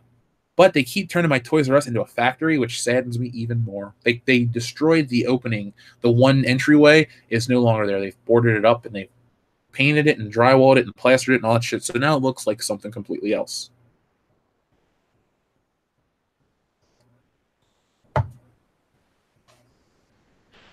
Am I taking any more ideas for future comics? Well, the thing is, I can't really take ideas for comics from you guys because it's called unsolicited material. And basically, like in Hollywood, you can't give a director or a producer a script, because if they make anything that's similar to what you've talked about, you can sue them.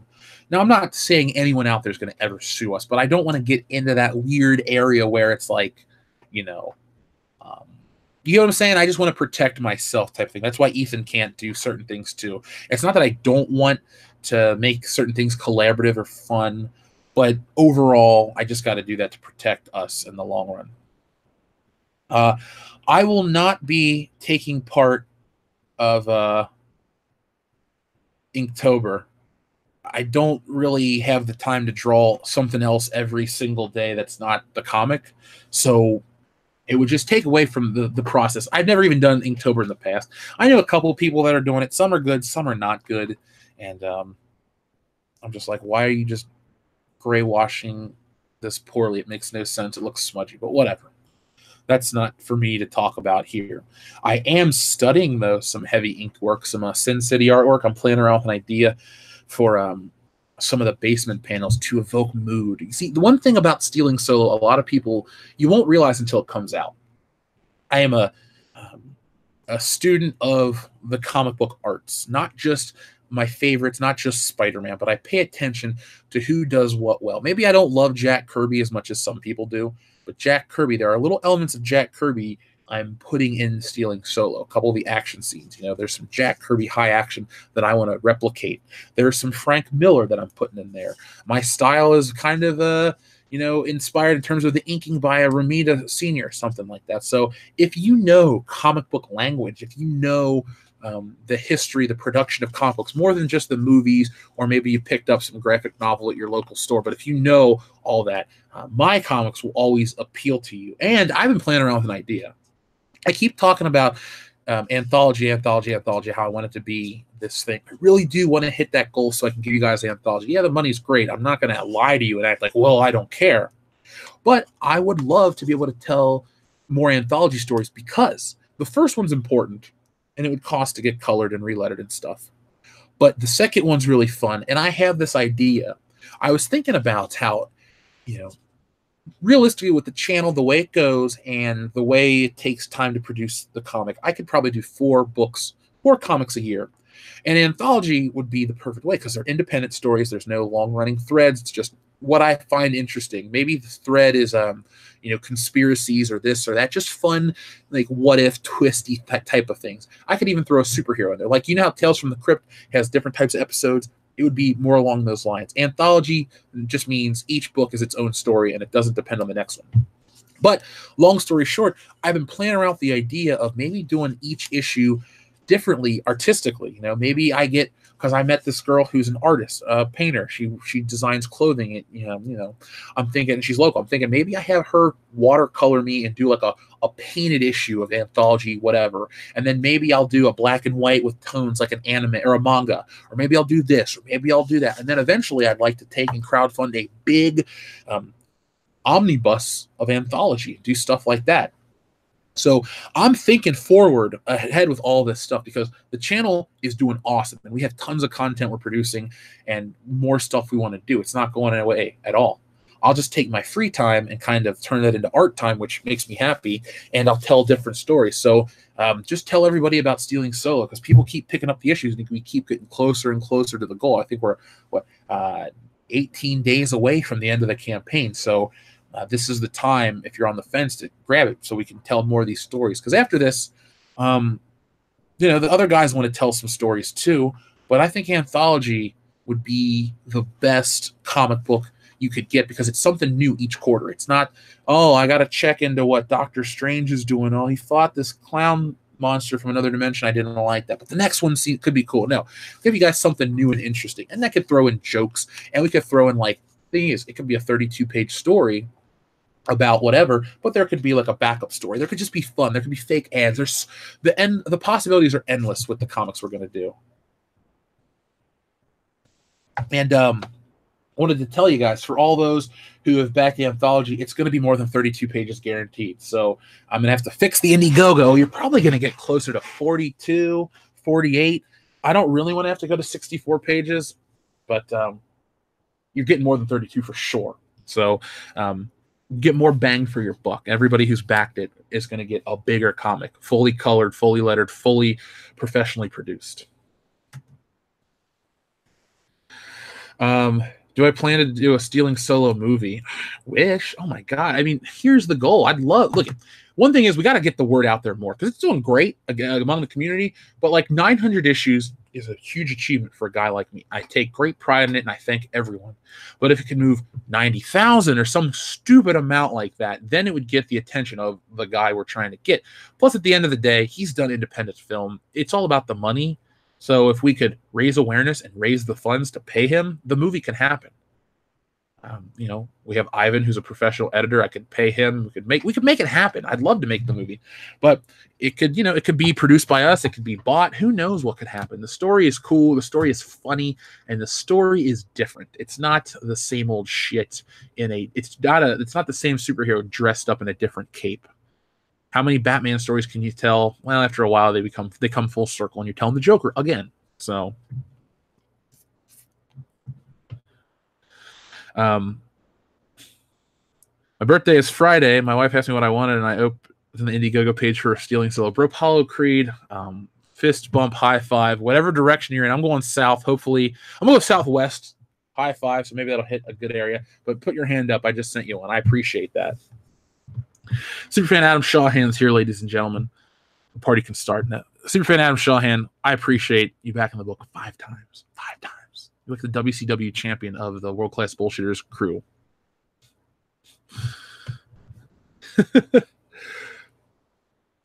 It's funny how people always want to tell me, but Harrison Ford hates Star Wars. No shit. This is not a story about, oh, Mr. Ford, I wish you were still Han Solo. I think maybe that was my fault that I presented it as a way of, oh, it's an idyllic look at Harrison Ford as Han Solo one last time.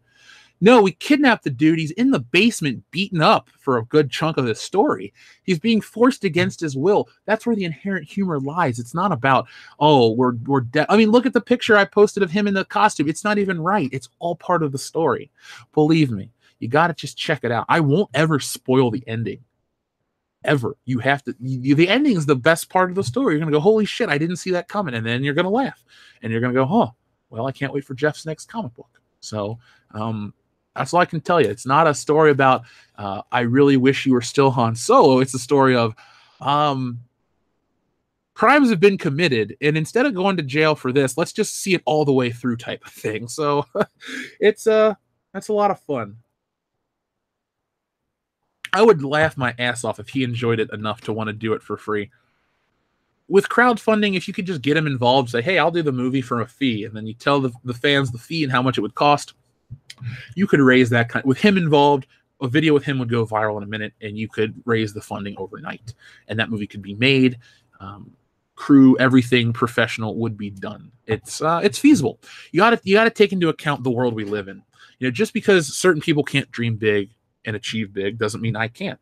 I said I have a goal. I want to hit 100,000 subscribers by this year and all this stuff. We're just a few short of 75.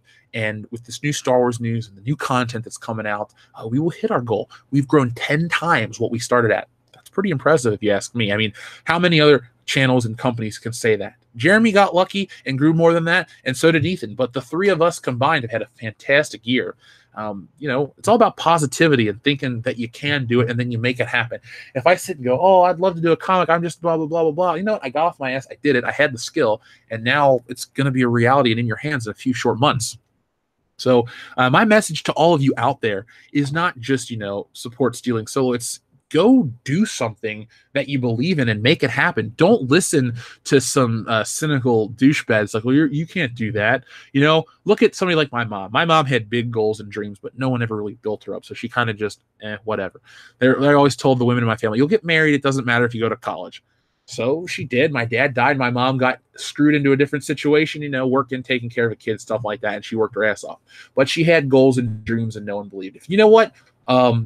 Shoot for something big. That's all I can tell you guys constantly. Shoot for something big. You won't regret it at all, ever.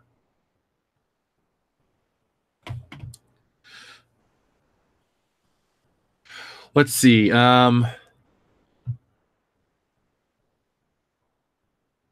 These celebrities hate their success. Don't shy away from using it to lecture people or keep on acting. They could always invest in something else, Yeah, some of these celebrities are pretty douchey about certain things, but there are some people like The Rock who have a pretty good message, and I stand behind what he says. It doesn't hurt to be a good dude at the end of the day. Mr. V says, good morning, comrades. Mr. V, thank you very much. Good morning, Mr. Phelps. I've been watching way too much Mission Impossible. The TV show, if you guys haven't seen the old TV show Mission Impossible, check it out. It's pretty damn good. I would say Mission Impossible and then The Fugitive are the two best movies or series based on a television show. Yeah, you have other stuff that's good. I'm still waiting on the Different Strokes film starring Todd Bridges. But Mission Impossible kicks ass, and the music is so good. The other day, I listened to the whole soundtrack by Lalo Schifrin. Fantastic guy. He deserves the award he's getting. Don't let your dreams be dreams. Capture the flag, says Shia. Do it. There is a female judge. There's a couple female judges in Judge Dredd. There's the one that's in the film that has the possible psychic powers, played by Olivia Thirlby, something like that. That was her name. There are female judges. There always have been. Diane Lane is in the first. Diane Lane, perpetual MILF, but that's a topic for another day. That's a world-class bullshitters after-hour discussion. People are showing some love for Lalo Schifrin. Cowboy Bebop has good music too. I got the Blu-ray box set, or not box set, but the entire series on Blu-ray is right next to me. I need to watch more of that. Spike Spiegel. I do like that. I like Lupin the Third. I like classic stuff.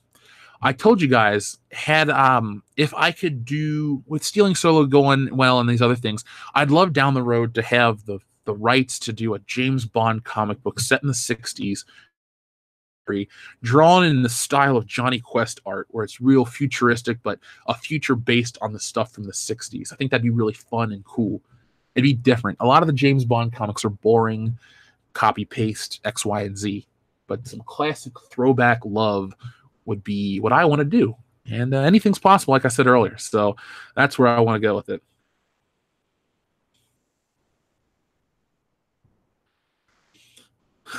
People are like a Diane Lane, cool. I remember reading somewhere that Brian K. Vaughan, who writes the Saga comic, was driven to write after feeling disappointed by the Star Wars prequels and wanted to create something. Fake anarchist? I have never heard that. It's interesting how when you say Brian K. Vaughan, you think of Saga. I think of Why the Last Man. That's my go-to Brian K. Vaughan storyline. But yeah, everyone's inspired by stuff. I was inspired by Stealing Solo because of Episode 7 sucking ass. So Hopefully we have the same success as Saga and Y the Last Man. Bad Star Wars creates good art. That's all I can say. I do not own any pets. I'm not a pet owner. I don't dislike pets. I like dogs a lot. I just don't have any, especially not in this neighborhood. This kind of neighborhood where people would steal your dog. But my uncles have dog. My uncle has a dog. I think there's little yappy dogs, and I don't like going into a house and hearing yip yip yip yip yip right in your ear. You know, a big quiet dog that wants to play. If I had to have a dog, I'd probably get a big golden retriever, Saint Bernard, or something big, because that would be a dog that would fit me. You know, I could handle a 150-pound dog like it's nothing. Eat a lot, and shed a lot, but it would still be fun to have a big dog. Have I watched Batman the Animated Series Blu-rays yet? Is it really worth getting if you have the DVDs? Thanks. I don't. It's not out yet, Adam. It comes out the end of this month. So our friend Kevin from the UK told me to go pick up a copy, so I have. So when it gets here, I'll do an unboxing of it and we'll talk about it. And I can't do screenshots because I don't have a Blu-ray drive in a computer, but I'll give you my honest assessment of it because it's my favorite cartoon. And I'm excited to watch it. But if it sucks, it sucks. But we'll see together. Big dogs equal big poos. Yeah, well, I want to get a big house, so the dog can just go outside for a little bit, take care of business. I got to get a big dog that doesn't feel the need to be loud because he knows he can eat your ass. Let's see. Klaus Dork says, bed, TV, or movie pet? Oh, best TV or movie pet? Best movie pet. I do like Mega Man's dog because you can use him as a surfboard and fly around like a hoverboard thing. Comet from Full House is the first thing I think of. Or Beethoven. I like the movie Beethoven, or at least I did as a kid. I haven't seen it in 25 years. That was one of those tapes my mom bought me from Avon, and I probably watched every couple days. Beethoven, Back to the Future, all kinds of movies when I was really young. I didn't do a lot of Disney animated. I had a couple. I take the back. I had all of them, but I didn't watch them that often. I liked the live action stuff a lot more than I liked animated. And I liked stuff about adult people. I didn't really want to watch other kids, with the exception of the Goonies. That was the only like kid-centric film I watched for a while, and still to this day. And then maybe the Monster Squad, but the Lost Boys are adults. Actors are, at least. Let's see. Rimshot from the Ernest movies. By the way, we're going to be watching an Ernest movie on Halloween. I believe that is our... I'm going to give you guys a quick preview because I'm going to make a graphic for this today. This is not a big secret. I'm just trying to read Kendo's writing. That's why I wasn't able to do it, because his writing was dog shit. I hope you can hear this, Kendo. So we're going to be starting at 10 a.m. on Halloween. We're going to be watching Cabin Fever, followed by Killer Clowns from Outer Space, Ernest Scared Stupid, Sorority House Massacre 2, Creepshow, Zombieland, Halloween. I can't understand what he wrote here. It's like Momo Ode. And then we have a secret bonus movie that we're going to show at 1:45 in the morning if people are still watching with us. So we're going from Halloween into November. It's going to be a fantastic night. I'm just putting it out there. Actually, it's not a fantastic night. It's a fantastic day. Yes, Ernest Scared Stupid. We're going to be watching that. That was Kendo's choice. We each picked some movies. Oh, I know what that means. Maximum Overdrive. That's what Mon-Odd means. Yeah, we're watching Maximum Overdrive. That was what we put out a feeler for all you guys to pick a movie, and the only movie that had 2 votes was Maximum Overdrive. So that's why it got picked. So be prepared for that. We got some Stephen King. We got all kinds of stuff. And over on the channel, I'm going to make sure you guys get your It commentary this weekend as well. Next weekend, you're going to get your... oh, wait, no. The It will be a little later. This week, you guys are going to get They Live. What about Brain from Inspector Gadget?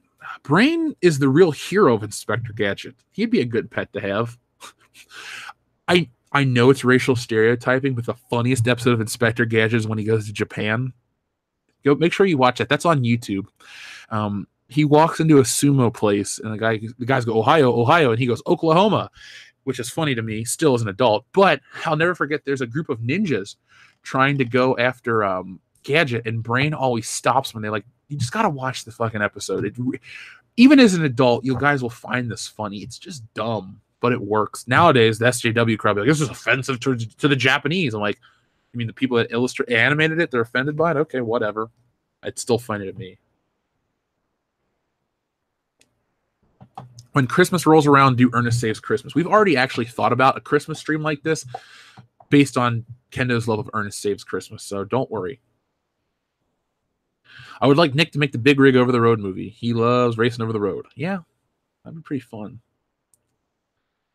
Which it are you doing? We've already recorded the commentary for the 2017 one. Maybe we'll find a way to do the 2000 or the 1990 version. I own both, so I'll find a way to make that happen. I've never seen Sailor Moon enough to realize about that there's a cat named Luna. You can never have too many cooks. God, we could watch. If you ever have a chance to meet me in a social situation and you're old enough to drink, I challenge you to the Too Many Cooks drinking game. Now, if you're a madman, you can do it with alcohol and you won't survive. But if you do it with beer, you may just get kind of burpy, but you can survive. I've done it. It's rough. Deanna and I will do that if we want to get drunk quick. That's all I can say. No sleepaway camp. You got to understand, Nick is away for most of the weekends in October. Plus, we're going to have my birthday from the 19th through the 21st is going to be pre-recorded stuff and there's going to be some Stealing Solo stuff. So we're going to be busy with the channel in that regards. Let's see. That doesn't only involve going to Ohio. We travel. I mean, our next convention is here in Cincinnati, but as the channel grows, and you guys have seen that, we're going to continually move around. So next year we're at Star Wars Celebration, and if you're of age and you're going to be at the bar, we'll all play the Too Many Cooks drinking game. Now remember, all the guys from my show will be there. It's not just a High Council meeting. So if you're a fan of the High Council, the three of us will be there. But if you like World Class Bullshitters, we're going to be there too. And I heard it on good authority that World Class Bullshitters take the party wherever they go. So if you like to have some fun, we're the guys to have fun with, because there's never a bad time with World Class Bullshitters. What if Venom takes place during Halloween? What if? Could be cool. I do like horror movies, and I do like the season of Halloween, which is funny though here because it's now like 80 degrees out. It went from like a cool fall evening to, oh wait, it's summer again. Trick or treat. That's a joke. And there we go.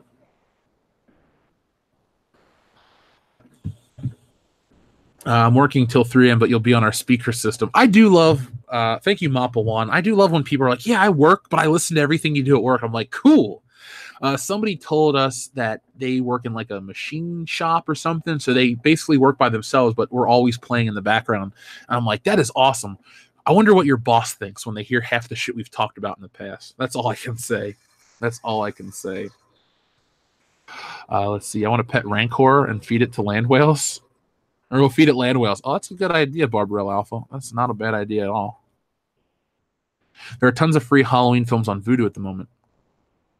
I might check that out. I'm not opposed to watching commercials, but the only problem is Kendo does not have internet. He lives out in the boonies, so he does not have internet. So he has to go out and buy his films. Jeff, what if they ban World Class Bullshit at Star Wars Celebration for its hate speech and offensive content? What will you do? What hate speech and offensive content have we done? I'm not going as World Class Bullshitters. We're just going as a group of people. You have to have actually broken a rule before you walk into the convention, because we have never, ever called for anything. We don't even call for a boycott officially on the channel. I tell you guys, make up your own mind. But we could always play the here targeting minorities card. Do they want to go along with that? Probably not.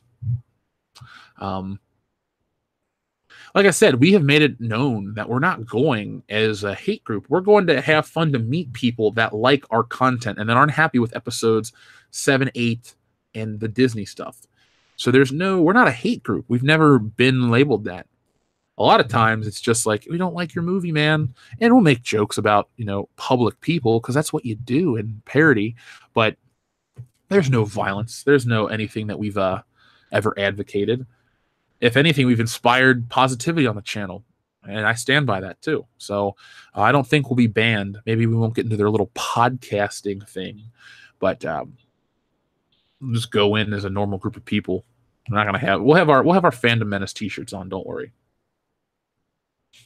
I'll disguise myself as a Russian bot. There we go. So I'm on the Superfan Adam Shawhan gets it. I'm one of the few people not calling for a boycott. I'm just calling for you to make up your own minds.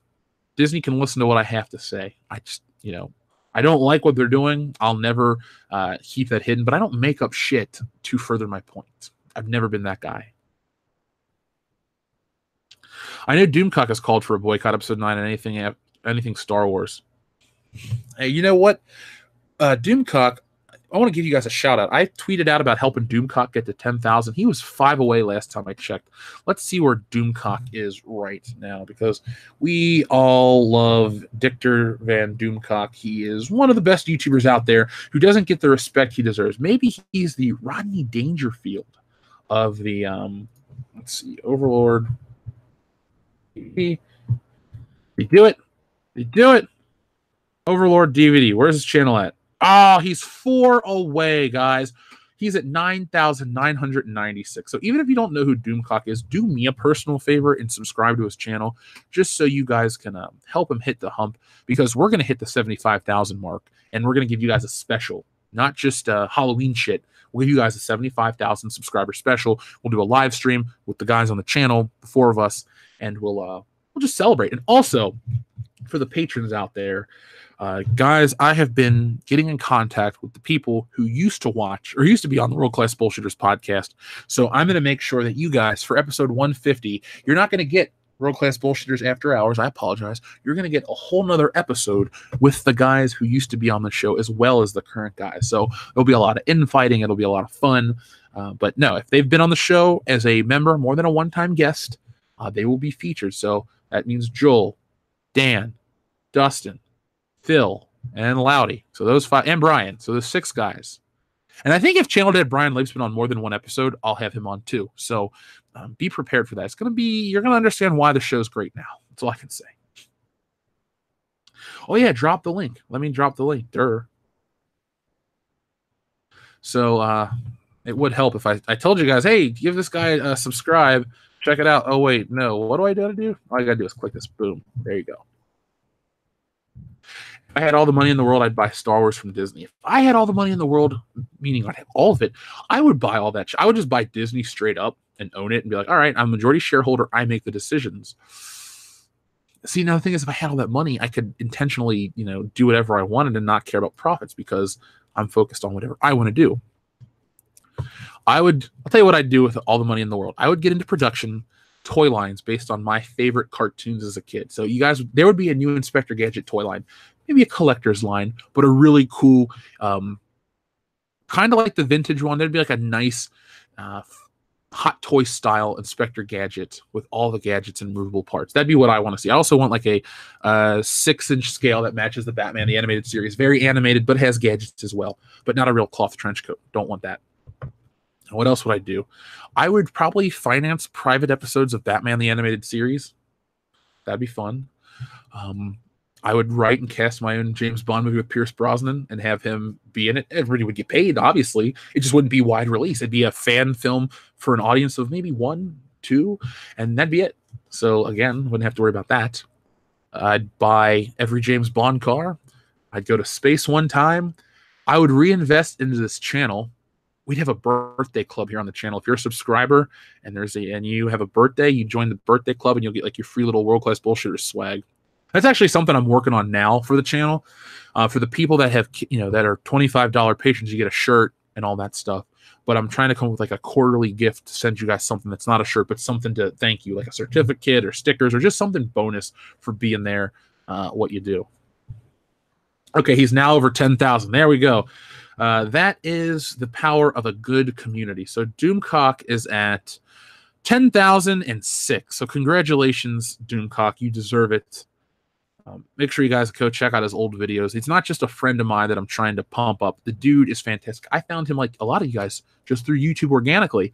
And then before you knew it, he was on the channel. He's part of the group. We all loved to have him. So Doomcock, you're the real MVP, dog. He has 10,006, Pete. 10,006. Overlord Blu-ray. Oh shit, I missed that part. Four. Four. Who would direct that, Jeff? My James Bond film? Martin Campbell. But I'd be a producer slash writer on it. I can write a James Bond script. Practical effects, real sets would not be my mantra. We'd have practical sets and real effects. That's great. But we need an Aston Martin, and it'll be a sequel to Goldeneye. Natalia will come back. That'd be kind of cool, actually. That's not even like fan film. That'd be kind of cool. Because remember, Natalia and him had a pretty good thing going, and she would still be involved with technology. I think she'd probably own her own firm or do something in Russia, and Bond would have to call on an old ally. So why not Natalia? She's cool. I liked her. Get Cecil a Star Wars trilogy. Sure, we'll get Cecil anything he wants. We'll buy Cecil the rights to Dom DeLuise's estate. Alpha Terra Nemo, I agree. We do need that as well. I run a security team at Target, and we always have the High Council on World Class Bullshitters on in the office as we watch for shoplifters. Cool. Darth Dirkle the Wise Ass. That's cool. My cousin used to work at Target. Actually, two of my cousins worked at Target. So next time people at that store are watching, hello, people from Darth Dirkle the Wise Ass's store. Make sure that your loss prevention team is effective, and we have your back here on World Class Bullshitters.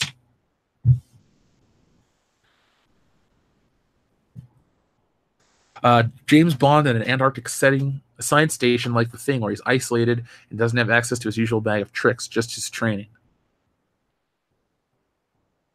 Maybe. The only thing is, Bro Apollo Creed, that may invoke imagery of Die Another Day. And Die Another Day is dumb. It has a couple cool moments, but overall it's a dumb Bond flick.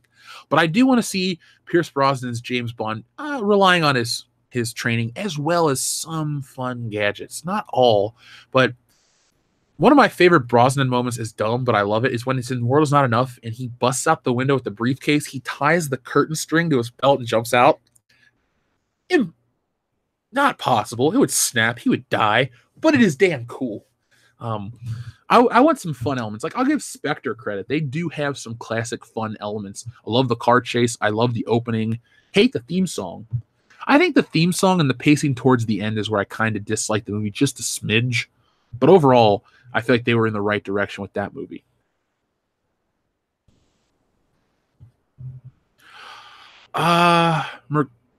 Mercutio, I like the opening to Die Another Day as well. Not the credit sequence, but the opening where he's in North Korea in the demilitarized zone on the hovercraft. That's cool to me.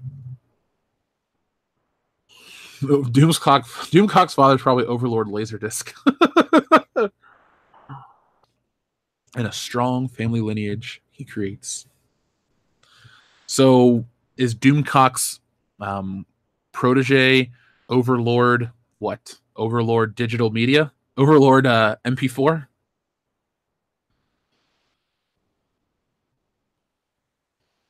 Let's see. Driving the tank and adjusting his tie. Cool. Yeah, that was pretty cool, Benobi. I thought in Goldeneye what would have been even cooler is if he would have drank all those Perrier cans. He would have grabbed one to take a sip for a commercial, not for the movie, but maybe for a Perrier commercial. He would, and then, drove off. That could have been a cool commercial, but it didn't happen.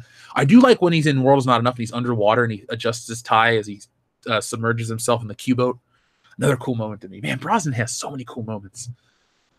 Fun is not a negative thing. Now, if Venom's a lot of fun, I'll tell you it's a lot of fun, as long as it doesn't take away from a coherent plot. Cadmium Red, yeah, The World Is Not Enough has a great theme song, as well as the opening. It may have the best pre-title sequence. It's got the most action. It's like 20 minutes long, I believe. Don't quote me on the time. But it starts out in Bilbao, Spain, and then it goes to England, where almost called him Sir Godfrey Tibbett. That's the wrong James Bond flick. That's A View to a Kill. Sir Robert King goes in there and King the money, and then it blows up, and he has to go on the boat chase and chase down Cigar Girl, and he goes through the streets in the boat, and then jumps over the fucking pile of donuts into the water to the Millennium Dome, and then he goes up in an air balloon. I'm listening to the music in my head right now. That is a great pre-title sequence. Maybe the best. I don't know. We could talk about that on a James Bond stream one day.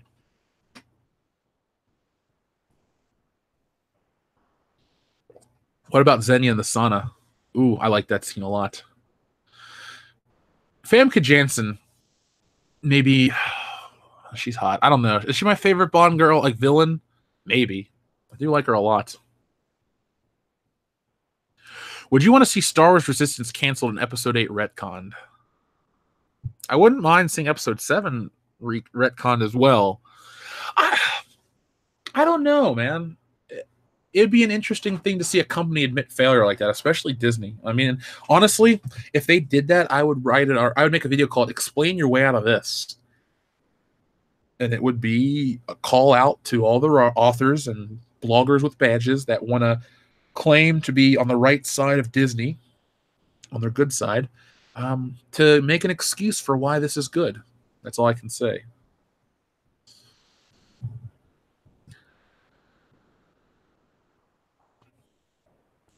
Famke played a tranny in Nip Tuck. Oh, well. The real Famke Janssen. 2 thumbs up. Goldeneye, X-Men, Taken 2 and 1. I haven't seen 3.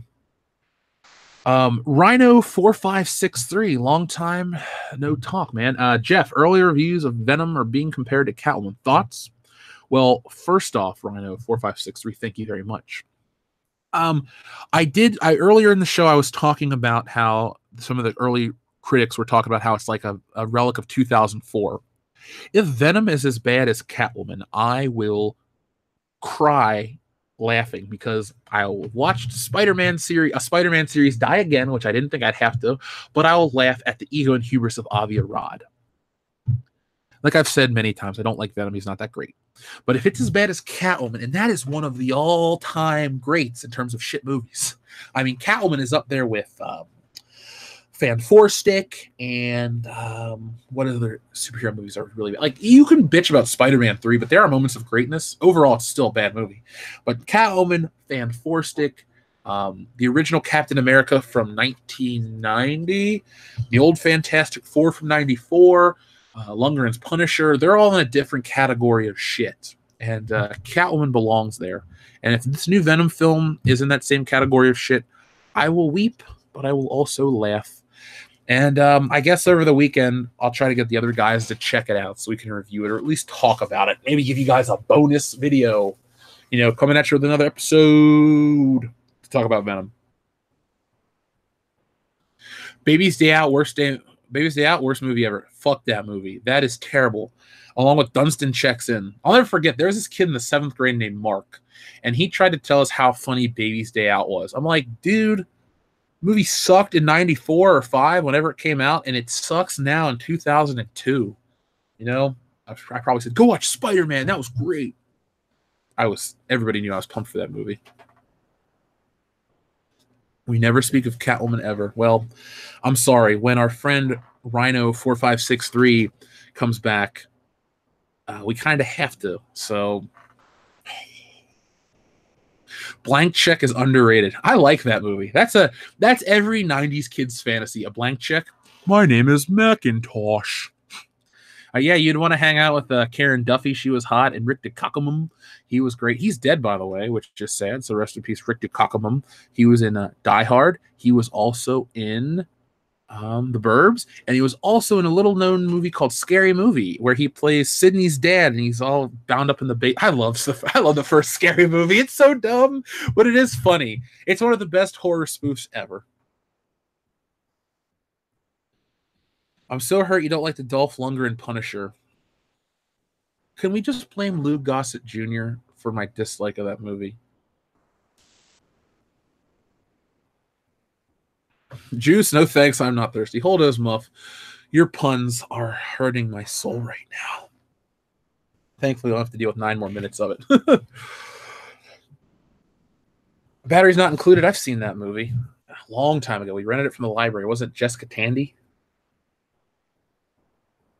Gremlins is fun. We'll do that around Christmas time.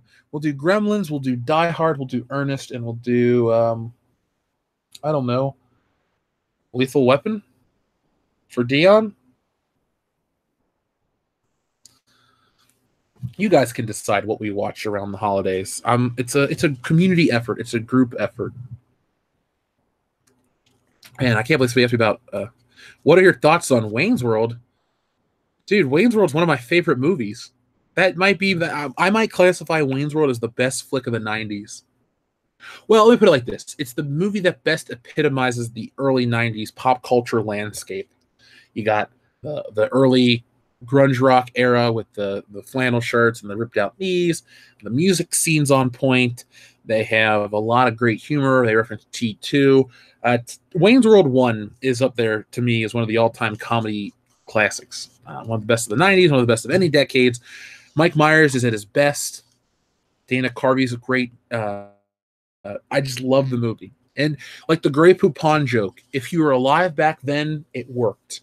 Nowadays, you don't know what that is. You may just be like, do you have any Grey Poupon? Oh, that's a joke. I don't get it. But I remember seeing that as a kid and knowing that commercial, and I used to laugh and laugh and laugh at that part.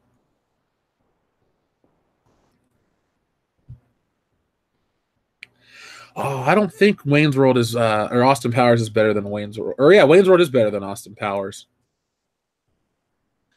Well, no, you said Austin Powers is better than Wayne's World. Um, Austin Powers 2 is fantastic. 1 is really good as well, but I hate Goldmember so much. See, Wayne's World never had a third movie to shit the bed. The second one isn't that great, but it's still better than Goldmember. So my friends used to do that to random people driving because of that movie. I might try that one of these days if I'm out on my birthday weekend, because other people are gonna be driving me because I'm gonna be, plastered that whole weekend. I might go up to somebody and do the little thing with the hand. Pardon me, do you have any Grey Poupon? As we drive off. It'll be some young guy like, who the fuck, what the fuck is Grey Poupon, bro? I'll be like, thanks for ruining a joke, bro. Goldmember is whack, blame Beyonce. Oh, I do. The whole movie sucks. I have the Austin Powers action figures from McFarlane from back in the '90s, and yeah, '90s. That's when they came out, and maybe 2000. Had them all. My mom's like, I gotta collect them. They're so funny. Like Austin Powers with the chest hair. They call it Austin Danger Powers. We have that. We have Mini Me. We have Fat Bastard. We have all of them. Do I like Nicholas Hammond's Spider-Man? I've seen a couple episodes. It's okay. When I'm talking about every piece of Spider-Man media ever created outside of the comic books, it does fall lower on my list, but I still like it more than I like Ultimate Spider-Man, the cartoon, as well as the new Disney one. So it's number 3 of the bottom 3, 3, 2, 1. Is that a good thing? I don't know. I don't hate it, but it's not what I grew up with. As a kid, I rented a videotape called Spider-Man the Movie, and it was just Nicholas Hammond episodes. And I thought the costume was great until they put the outside web shooters and the belt on him, and then it got too stupid. I hate how Spider-Man just can't have that nice suit, and then the shit's underneath it, like in the comics. It ruins the visual of having all this clunky exterior shit. That's why I don't love the Homecoming suit. Too much Stark tech, both inside and out. Just let us have that nice, sleek black and red, and then you can add some gadgets on the inside. But I don't like outer web shooters at all. 007 Cloud, thank you very much for your super chat. Love Venom, but without Spidey, there is no Venom. Without personal responsibility and ingenuity, there is no Spidey. Hope Venom movie flops. I really like your second part. Without personal responsibility and ingenuity, there is no Spidey. It really does come from his inner person. Spider-Man, the great power, the great responsibility, all of those elements are what make the character great. I love Spider-Man. I honestly, at one point, my life was dedicated in the pursuit of drawing it professionally. I didn't think about what else I wanted to do. Thankfully, I spent the time drawing, so now I can do my own comics and do my own thing, which I enjoy drawing Stealing Solo more than any Spider-Man comic I think I would have ever drawn. Why? Because I get to do it my own way. It's funny. When you're a kid and people are like, yeah, I want to do it my way, and you're thinking, I just want to do something. And then you get a little older and you realize, doing it my way is better. Not because I'm a control freak, but because I can control the pace, how I do it, the jokes. I don't have to follow a script. If I want to, well, I am following my own script that I've written, but I don't have to follow someone else's writing to a T. I can pace it the way I want. There's just so many elements that are the ball is in my court. And, but all this love, all this time and attention does come from Spider-Man, my fandom with the character. And 007 Cloud, you are right. And Venom without Spider-Man is just an alien goo ball from, was it Battle World or whatever the hell they were in the original Secret Wars. I don't know. I don't have the love and affinity for Venom. I guess because I have a love and affinity for the original character. Jeff, what about Beetlejuice? Will you watch it on Halloween too? Beetlejuice is one of my favorite movies in general. I don't know if we're going to do it for, we might go watch it on one of these weekends. I might do a live stream of Beetlejuice. I find that movie to be amazing. Dan used to dress up as Beetlejuice for Halloween. Didn't look too good, but Beetlejuice, I love Michael Keaton as Beetlejuice and Batman almost equally. I think I really do. If they would have put out a Hot Toys quality Beetlejuice figure, I would have bought it. The one from Sideshow was nice, but it wasn't up to, I'm really picky. If I'm going to spend $200 on a doll/action figure, it better look just like it's supposed to straight out of the movie. And Beetlejuice didn't match that. Just with the Hot Toys Han Solo, it didn't look like Harrison Ford to me. So no bueno, no purchase. Escape from New York is the Kurt Russell film. I like Kurt Russell movies. I do like Escape from New York. I love Big Trouble in Little China.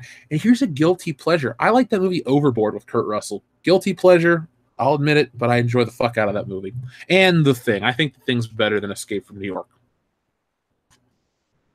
If I became legally obligated to make episode 9, what would I do? Well, if I'm legally obligated and I don't want to go to jail, I would start the crawl out with Star Wars, blast across the screen, and you're waiting, and then as it goes it goes episode 9. We're sorry, because I'm legally obligated. I can do whatever the fuck I want. I would just make a joke out of it because Star Wars has become a joke. The crawl would apologize for the previous 2 movies, and then once we get past the crawl, and say, and now a better film, and then the Star Wars music hits again. And the crawl's properly telling about the story of the film. And let's see. Kylo Ren is now ruthless. He's murdered Luke and Han and his mother in cold blood. And Rey feels compelled to defeat Kylo Ren based on that. But due to his superior training, he's taken Rey's arm completely. So she's got a cybernetic arm. And Rose Tico is now a battle-worn soldier with a robotic eye and a mohawk. Finn has been burnt horribly, but he still fights. And Poe Dameron is bald. That's the worst thing that can happen to Oscar Isaac. And those characters have to fight in the biggest ground and space battle in history. And they lose. And the Force Ghost of Luke Skywalker appears to Kylo Ren, and he apologizes, and Kylo Ren accepts his apology, and then they all, go to the Winchester and have a pint and wait for the whole thing to blow over. Now, how's that for a slice of fried gold? Boom. Have I ever watched Pee-wee's Playhouse in the 80s? Yeah. Not only did I watch Pee-wee's Playhouse I watched it in the 90s because I was born in 1988, but I watched it every time it was on. In the 90s, I had the tapes, I had the toys, I had the Playhouse, I had the Pee-wee's full-size scooter for kids to ride around on, which is still in my basement. I really loved Pee-wee's Playhouse a lot.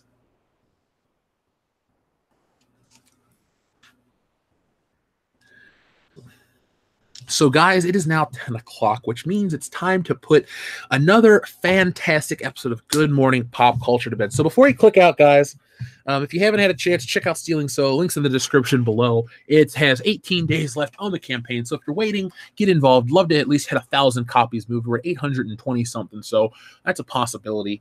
Tonight's High Council will be here on World Class Bullshitters. We'll have Ethan, Jeremy, and myself. We're going to discuss the Russian bots, Star Wars Kathleen Kennedy news, maybe even the rumor that there's a Force Ghost, Luke Skywalker, and Darth Vader to fight it out in Episode 9. How dumb does that sound? Well, you decide tonight on the High Council. So I'd like to thank everybody who has helped World Class Bullshitters grow. We're almost to 75K. We're 100 and something away. So that'll be happening soon. And, anything's possible, guys. So thank you to everyone. Yeah, we're at 133 away. So share this video. Tell your friends. Do what you got to do. Help us get to 75K. We want to give you that bonus episode. We got tons of Halloween content coming down the pipe. Tomorrow night, movie curses. Tomorrow morning, Good Morning Pop Culture. And like I said, in terms of the Russian bots and Star Wars, I will begin working on the video, the proof, all that stuff. I'm going to start working on all of that stuff as we speak. So be prepared. Be on the lookout for that. Excuse me, I got a message I thought. So be prepared for that. Be on the lookout for that. And patrons, make sure you guys are watching your extra bonus content. It's going to keep coming up every couple days now because it's Halloween. It's October. I want you guys to know how much we appreciate you. So again, thank you very much. And Mecha Leka Hi, Mecha Hi Ni Ho.